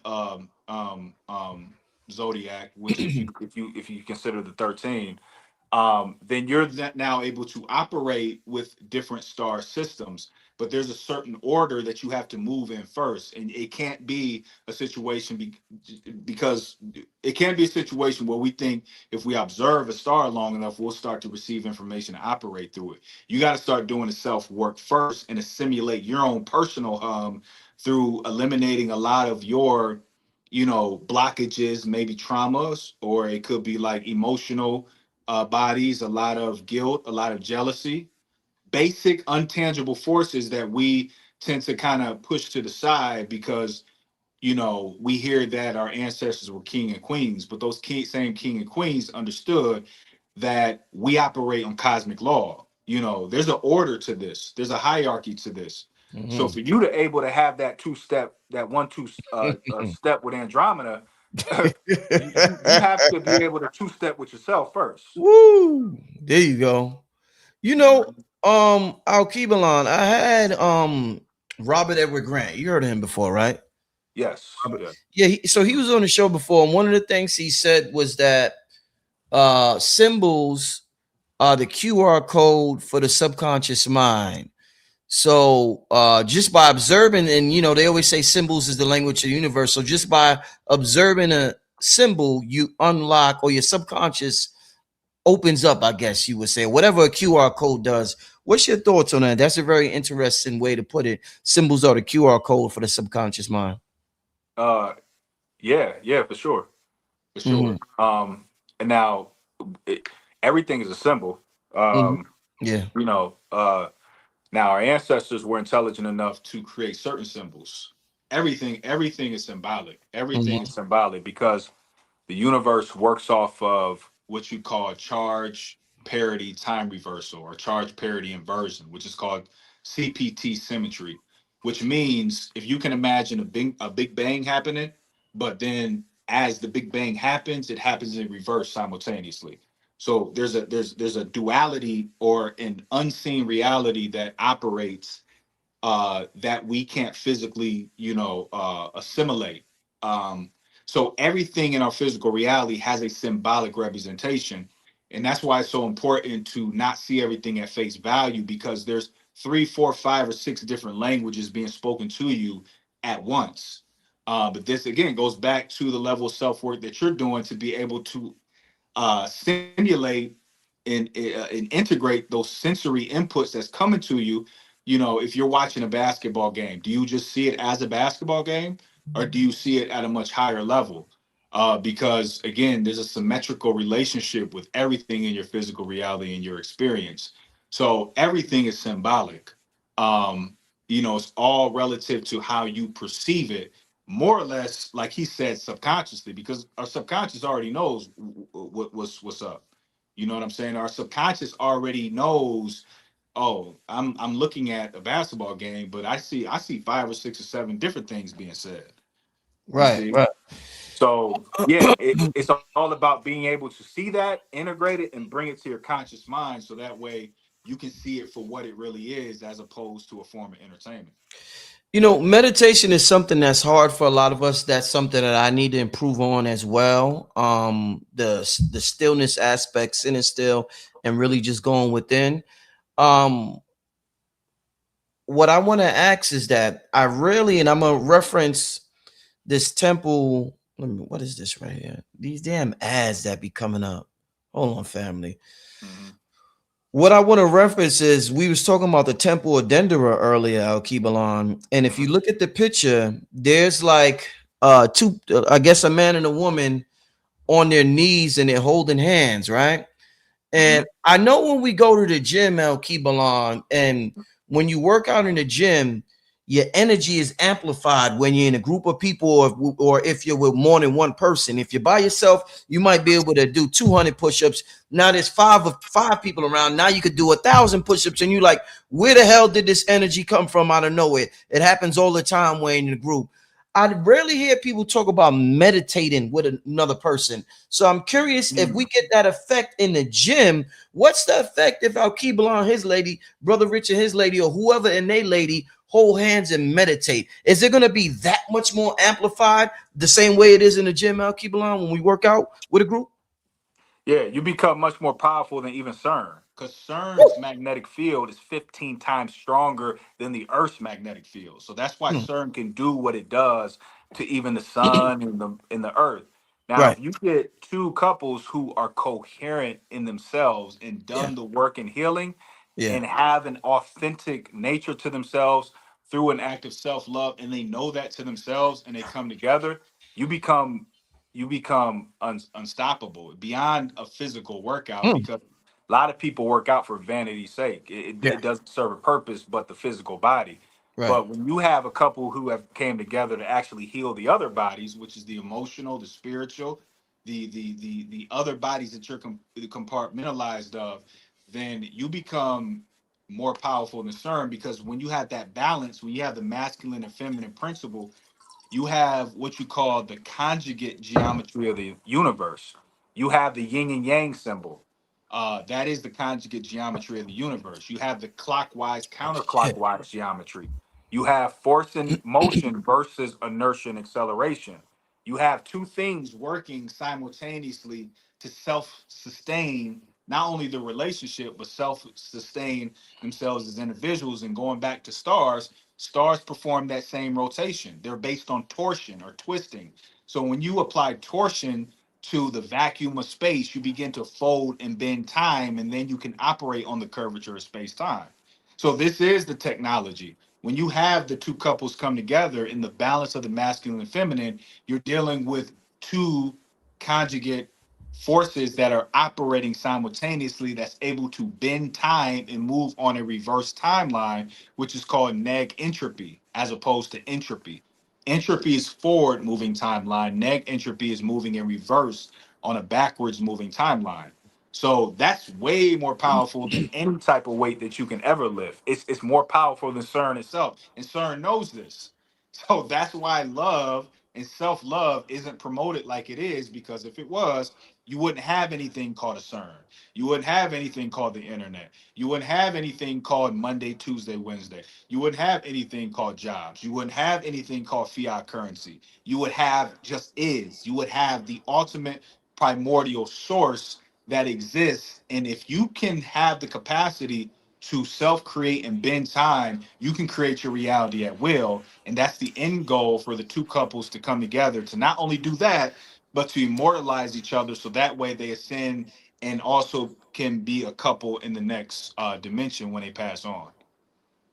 Man, if y'all are not motivated and inspired tonight, I don't know what to tell you. Y'all might not. You should just pack it up and not watch this channel no more. Because God damn it, I am motivated after this talk. My DNA is dancing. It's singing, and I feel like I'm 10,000 feet tall right now, and that's a good feeling. I feel like I'm 10,000 feet tall. Yes. Wow, this is an amazing build, brother. Yes. It's been over 2 years. We're gonna do about 3 more questions, and then we're gonna get. Alkebulan, you mess with you mess with cigars? I don't. No. Okay. But I seen that you promote them. Yeah. I don't though. Okay. I got them natural from Honduras. If you ever want to do a ritual or anything, let me know. I got the no pesticides, no chemicals. I'll let you know. But also, I have this amazing drink that I got that I'll be drinking from Mr. G from Honduras. It's called Geefy Tea. And it was heavily promoted by Dr. Sabi, and it is probably the best drink I ever tried in my life. Like a tonic, like you know how you drink the Tiger Bone and all of that, or the ginger shots, the ginger shots. It's like that, but it's like times 100. So I'm definitely gonna tell Mr. G to send you a sample. You know what I'm saying? Okay. Because it's hands down one of the best drinks I ever had in my life, and it puts you in that flow state. Whatever it's doing, you drink it, you go in that flow state, and the ideas just come pouring, my brother. So I'm definitely, bro. Yeah, I appreciate that. Yeah, definitely. Somebody said Geefy Tea. No, after at the end, I'll share the link for it. I gotta find it real quick. But let's get to somebody said ordering that $200 pack. Oh, the Geefy Tea, yeah. Mr. G got the $200 bottle. It's like a damn Patron bottle. Oh, yo, Alkebulan, I'm telling you, I sent it to AA Rashid. That nigga text me like, yo, this is the truth. I'm telling you. Let me check that out, bro. I definitely gotta check that out. Alkebulan, I'm telling you, I'm gonna talk to him tonight, either tonight or tomorrow. I'm gonna talk to him. I'm be like, yo, because he watching the show tonight. I'm be like, this is a scientist in our community. We need to give this to our scientists, nigga. G, we need our scientists with the Geefy Tea. G, stop playing. Come on, you heard him. Shit. All right, let's get. Let me see. I don't understand this. Somebody says, does a prism have anything to do with tonight's dialogue? Do you understand what that means?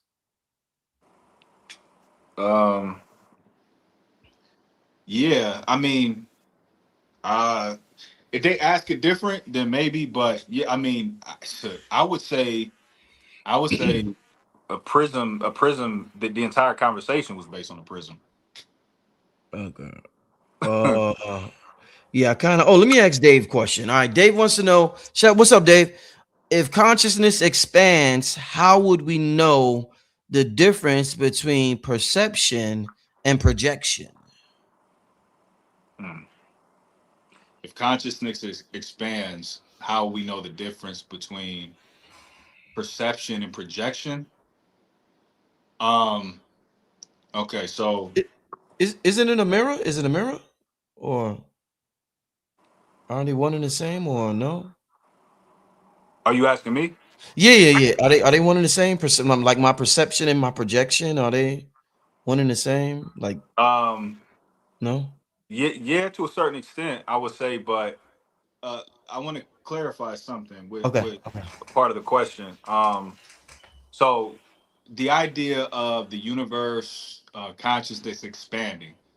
Um, of course, in the Bible they say God is infinite and the Almighty and omnipresent. So if that's the case, then there can't be any expansion because infinity doesn't have anything outside of itself to reference itself to. So there is no boundary of infinity, thus the universe can't expand. Um, Consciousness itself exists as is. It's an omnipresent source that you tap into. And this is going back to again the primordial waters, the basic building blocks that make up the entire universe. And this is why in ancient Kemet they negated away from the primordial waters, meaning they had to create subsidiaries of the primordial waters, so that way the thing that was created from the primordial waters can always reference back to the primordial waters, so the primordial waters can know what it is outside of infinity. So when you talk about consciousness expanding, you're talking about just being able to allow the body, which naturally wants to raise to a higher level, to be able to tap into a more dense aspect of the primordial source that already is and that has always exists and will always exist. So within this space that we experience, what we call empty space, is the primordial waters or the ethers.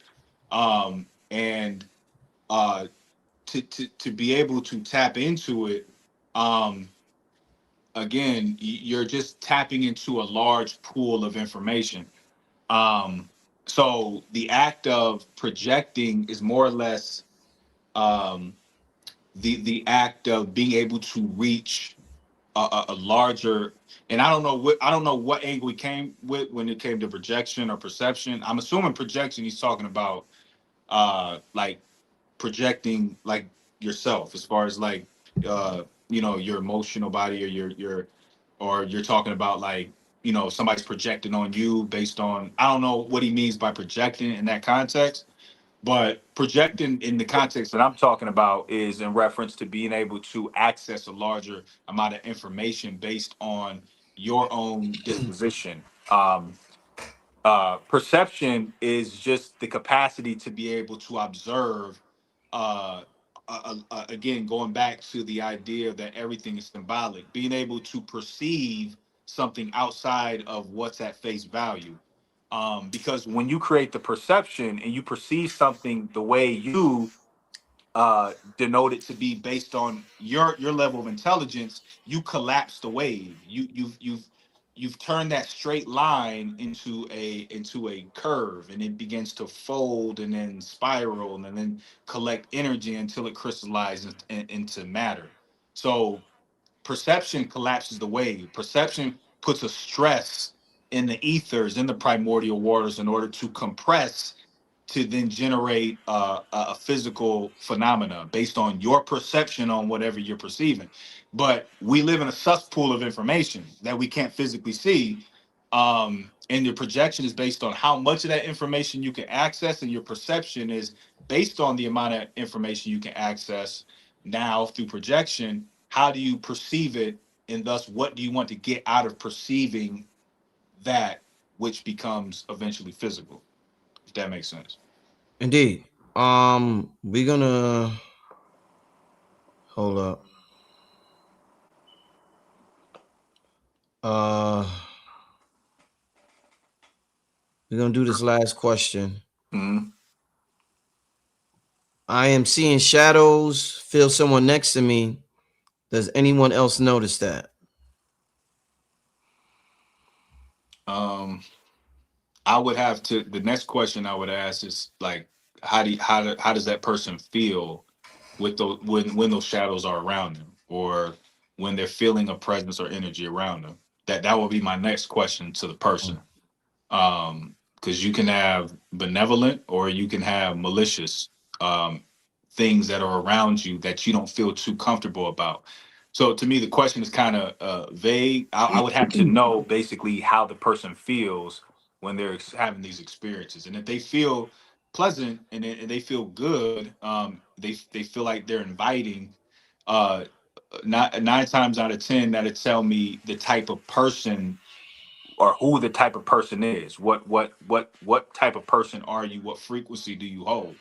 To be able to invite a benevolent energy. But if it's something that's opposite, I would just have to know again, the nature of the person, and how that person feels, when they have these experiences. No, indeed, indeed. Alkebulan, man, you did your thing tonight, brother. You did your thing, man. Appreciate you. I appreciate you having me on. Like I said, it's interesting. You called me the day CERN was shut off, June That's 29th. crazy. Yeah, I had no idea. Like, Yeah, I just, yeah, damn. yeah, and yeah, it's a full circle moment, brother. So yeah, I appreciate everybody tapping in. Again, shout out to my lady, tap in with her. I collaborate with her on my page, so you can plug in with her there. New remix. And yeah, me and brother Rich will have some things in the works here soon. For the people who are watching, especially the couples, me and my lady are in the process of putting together, like, because what I want to do is create more of an immersive experience with the knowledge. So this goes with having the masculine and feminine dynamic, but seeing that dynamic operate in the real world and seeing how we not only operate in the real world, but we're able to contextualize and speak on certain environments that we're in to be able to drop the knowledge and give you the science. Um, with moving around the world per se, in so many words. So more like a vlog type of dynamic, but not I wouldn't call it a vlog. It's more just of an immersive experience to be able to get people familiar with two people who are together through self-love and coherence and how that looks in real time and in real life. So King Simon said he would love to interview both of you together. King oh, Simon that's went in. yeah, it's done. Yeah, Yeah, absolutely. yeah, Absolutely. King, I'm gonna link you with Alkebulan, King, all right? Mm-hmm. Link you with Alkebulan. All right, Shout so out to Simon. yo, once again, my brother, and let me share his Instagram is on the screen as well as it's being shared by King Simon in the Mm-hmm. chat. The brother got a link tree and an Instagram. Mm-hmm. The Instagram is popping. I would advise you. I read some of the posts today on the show, family. So make sure you go check this brother out and support him. With that being said, with this, what a show, family! What a hell of a show that we had today. I'll keep Mm-hmm. along. Thank you, my brother, and I'm gonna talk to you soon. Absolutely. Peace, God. All right, peace. Peace to the God right there. Alkebulan 44, one of our scientists, one of our premier scientists right there. So yeah, I'm about to I'm not sure what show I'm gonna have tomorrow, but I will be live. I should be live tomorrow night. Yeah. All right, y'all was asking for some links. So the Geefy link that I'm referring to from Mr. G, and I was telling Alkebulan, and G already sent. You can see the shout out to Mr. G for sending $100, number one, and showing support. He doesn't have to do that, and I appreciate that donation. I really do. G. G said he got him. I know when Alkebulan tries this, he's gonna be like, yo, Rich, this is like, yeah, he gonna be like, yo, he gonna have that moment. So I'm sharing the link, and you do get the honey, 3 things of honey free. I think when you order the Geefy tea, I don't know what amount, but you get the stingless bee honey for free with the Geefy tea. Like, he has the most amazing deal in the world. So I would advise everybody to hop on that. Get that drink. If you haven't, get the big bottle if you can. Because you'll be right. You'll be right with the big bottle. Get the big bottle if you can. And let me share the cigars because you're asking about the cigars. So let me find that. And I told you I got the small ones in. Hold up. See, I'm all okay. Rod Hayes be having me get the small ones because he do his rituals with that. Shout out to Rod Hayes. I just shared the link for the cigars. So the cigars is donation based. I've always gotten donations on PayPal, but I said I want to reward people who donate 30 or more. So if you donate 30 or more, you do get cigar or cigars, depending on how much you donate. Somebody said, do the cigars have their own IG page? No, they don't. It's just a donation thing. It's nothing, nothing like that. But yeah, that's the link for the cigars. Absolutely, they're made in an area that the people there that was a huge Mayan civilization in ancient times. Copan, Honduras. There's no polluted water that it's made with, like a lot of our water in this country is polluted. There's no chemtrails in this area. There's no pesticides, chemicals, any of that. This is the purest, the most organic cigar you will, and you can't just go to Honduras and say I got a Honduras. You could go to Honduras and say I got a Honduras cigar. No, this is different. You drive 4 hours in Honduras to get these, and the public don't even have access to them. And I said that 1,000 times. The public does not have access to the cigars that I have access to. That is something that I am thankful for, and I express plenty of times. So yeah, just want to give for anybody who maybe wasn't aware of the cigars, just want to let you know what that's about.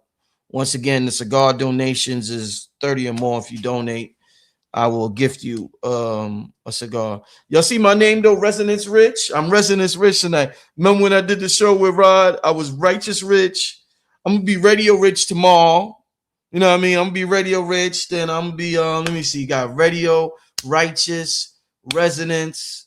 What else? What's the other R? Give me some more, y'all. I'm doing the R's, the double R's. You know what I'm saying? But I'm Resonance Rich because it's all about resonating with the invisible to make it visible. I'm reading this book, and this is going to be the first. And I know I said I'm that other book that I'm supposed to do in the show, but Carbon Code Collective, Rod Hayes. I'm gonna get Rod Hayes to help me out with the books that we are reading and the Patreon on Carbon Code Collective. And I have to read this book first. Oh my God, on Carbon Code Collective. This is shout out to the white dude, who put it together.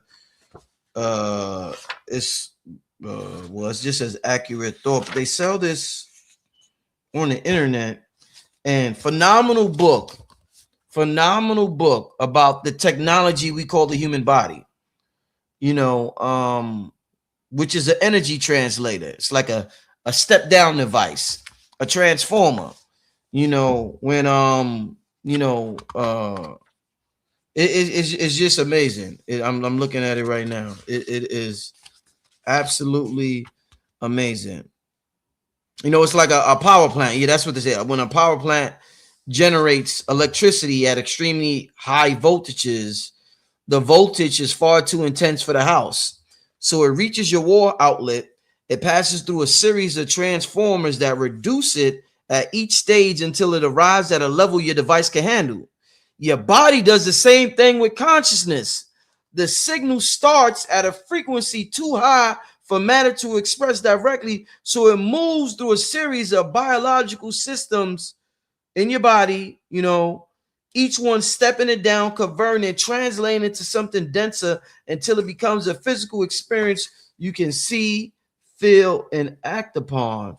And we got the cerebral spinal fluid, we got the spine, which the heart. We talked about coherence. The spine, it takes the messages from the brain and the root of the spine. I mean, it's just some phenomenal stuff in this book, and I'm gonna go over this book with Rod Hayes. It's one of the first things we're gonna do.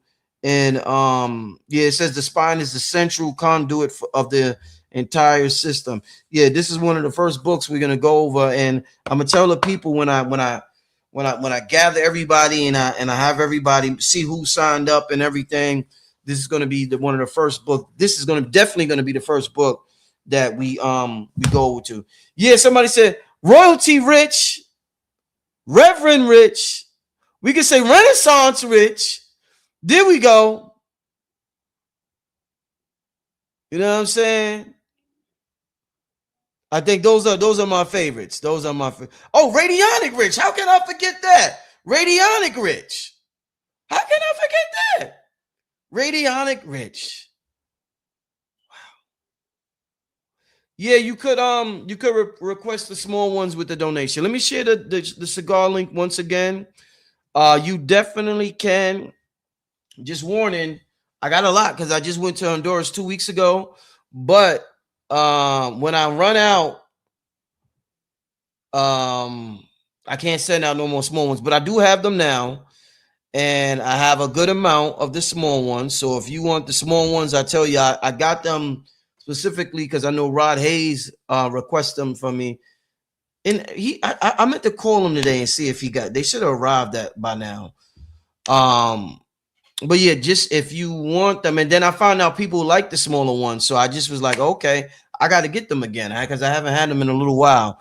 But somebody said, can you send my cigar, please? What did I think you said that before? Can you email me? Because I think you might have said that before. Email me. Let me see what's going on with you. There is a 4 to 5 week wait. This is not Amazon. Also, Mr. G sends his stuff out extremely fast, but there's a 4 to 5 week wait with the cigar. So keep that in mind and be patient, please, family. But email me Fonte Lote, son. I just put my email in the chat. Yeah, Rockstar Rich. Rockstar Rich. You know why I like Rockstar? God is a rock star because you don't follow no rules. You just do what you want. You come late, leave early. They tell you to go left, you go right. You know what I'm saying? Laws are made to be broken. Rules are made to be broken. I forget how the saying go, but regardless, just having fun, y'all. It's important to enjoy this information and not be so serious when it gets to be too serious. You don't have the coherence between the heart and the mind. It's important to absorb it in a different way besides mechanical. We got to get out of mechanical learning, and that's what Carbon Code Collective is going to be about. It's going to be like heart-based learning. It's not the techniques. We always looking for the techniques. It's more so the state of being that you have while you're doing the technique. And a lot of us got all these techniques down to a cue to perfecting the techniques, but we're not in the right state. And that seriousness that we're in sometime, and we're not joyful and we're not smiling, it doesn't send a good signal to the ethers, or it doesn't send a signal that we might want back when we send it to the ethers. The ethers are waiting for our instructions. The ethers is like, come on, what you want? They told us the genie only gave us 3 wishes, but we got unlimited wishes. The ether is going to form in a manner if we have that coherence with the brain and the heart. Oh, you know what? I just got reminded. If you have a testimony, because I just mentioned these are the 2 biggest products hands down that I had on the channel this year was the cigars and Mr. G's Geefy Tea and Selena's products. Those are like some of the biggest products I had on this channel that people really love. And I got to call Arcia because they reached out to me, and Selena's sending my daughter some more product.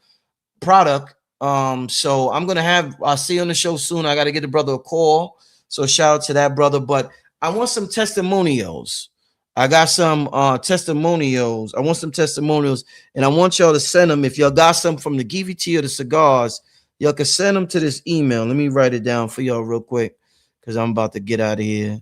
Blue Magic New Wani 363 at gmail.com.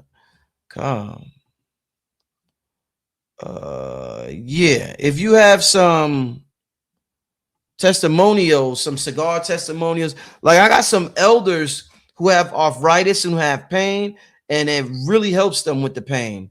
So I get a lot. I get different testimonials through the email, but I want to talk to y'all about some of y'all experiences and maybe make a little video and share it to the family so the family can see how these things are benefiting the community. You know, for those who may want to know, like, whoa, what is it doing? You know what I'm saying? What is it doing? So well, I guess with that being said, I don't know. I know I got like I said, I gotta highlight. I said it was somebody else that I gotta get Myra on soon too. I gotta call Myra. But yeah, I'm gonna give Arcee a call tomorrow. I'm gonna give Arcee a call tomorrow. So let me see what y'all talking about in the chat. I started with people. Let me see what y'all talking about. Yeah. With that being said, family, let me get out of here, man. I appreciate y'all. Today's Tuesday, July 7th. Hope y'all all had a good weekend. And I guess I will see y'all tomorrow. All right. Shout out to everybody. Make sure you sign up for the Patreon. The Carbon Code Collective is going to be one of the most powerful communities in the world. I'm gonna make sure that digital communities in the world. And like I said, this book is phenomenal. If you want to know about the technology that we call the human body, this is fun. And it's a short read. It's only 177 pages or something like that. It's a very in the wording is spaced a lot. So it's not like it's the page, you know, it's spaced a lot. So it's a short read. And see this chapter 11, coherence versus resistance. That's what me and Alkebulan was just talking about with coherence. So yeah, Carbon Code Collective is going to be popping. I decided to put it on my Patreon because just some issues with the black developer that I was working with.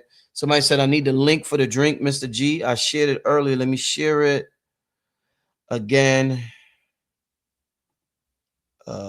For those who want that link for Mr. G's drink, I'm sharing it in the chat. And I think that's the link for the 6 ounce, but he got bigger bottles. So just look around on the website till you get to the bigger bottle. But I don't have a link for the book. Y'all gonna have to, you're gonna have to type in the name and find it on your own. This is just my collection. This is not my book. This is a book I purchased.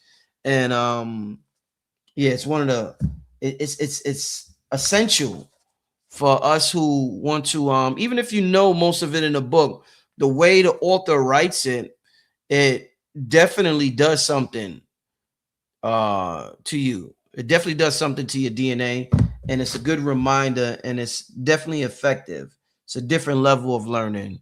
So yeah, somebody said Ringmaster Rich.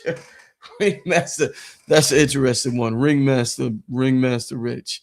All right, listen, I appreciate y'all. Thanks for tuning in for the whole show. Shout out to Alkebulan once again. Shout out to Mr. G with the drink. He's going to make sure he sent Alkebulan the drink. Shout out to everybody who's going to purchase the cigar tonight. Shout out to, I said I'm a call. I say it tomorrow. Shout out to him and Selena. Shout out to all of y'all. Shout out to everybody watching. Shout out to everybody who asked a question. Shout out to my Buddha statue. Shout out to the mic I'm using. This is like gratitude right here too. Me saying shout out, it's like me saying thank you. You know what I'm saying? So there's many ways to use gratitude and use what's comfortable to you to resonate with that vibration, and you'll be tapped in more of that vibration. So yeah, rhythmic rich. There you go. There y'all go. Rhythmic rich. There y'all go. Now y'all got it. Now y'all got it. Rhythmic. Oh, we got a lot. I'm gonna be having new names for a month. Tomorrow I might be rhythmic rich because I'm a musician. Before I'm anything, I'm a musician. So tomorrow I might be rhythmic rich, and then I'll be radio, then I'll be righteous, then I'll be rock star. You know what I'm saying? But listen, man, I had a good time. That's important. If you on the computer for 2 hours, it's important to do something where you have a good time. And when I take off these headphones and I close my computer, I walk away with a smile. You know what I'm saying? That's what's most important. That's what's most important, to walk away from your job or, your business or whatever with a smile. Very important. Listen, with that being said, thank you so much, family, for tuning in. I will see everybody either tomorrow or Thursday, but I think I'm gonna be back tomorrow. All right, family. Have a good night. Peace and blessings. Signing out. From the roots where the earth still speaks, to the fire where they always breathe. Hands of wisdom, time can't erase. Every drop got a story to say. Slow it down, feel the rhythm inside. This ain't rush, this is sacred design. From the soil to the soul to the light. What you hold is a gift of life. You are it, feel it in your soul. Give it, let the story unfold. Ancestral power in every drop. This that legacy, this don't stop. You are it, rooted deep in you. Give it, yes, pure and true. Not something you drink, you receive. This that energy you believe. Hey, hey. Ooh, Luari. Oh, Luari. Give it. This is where your elders hit and drums sing perfectly.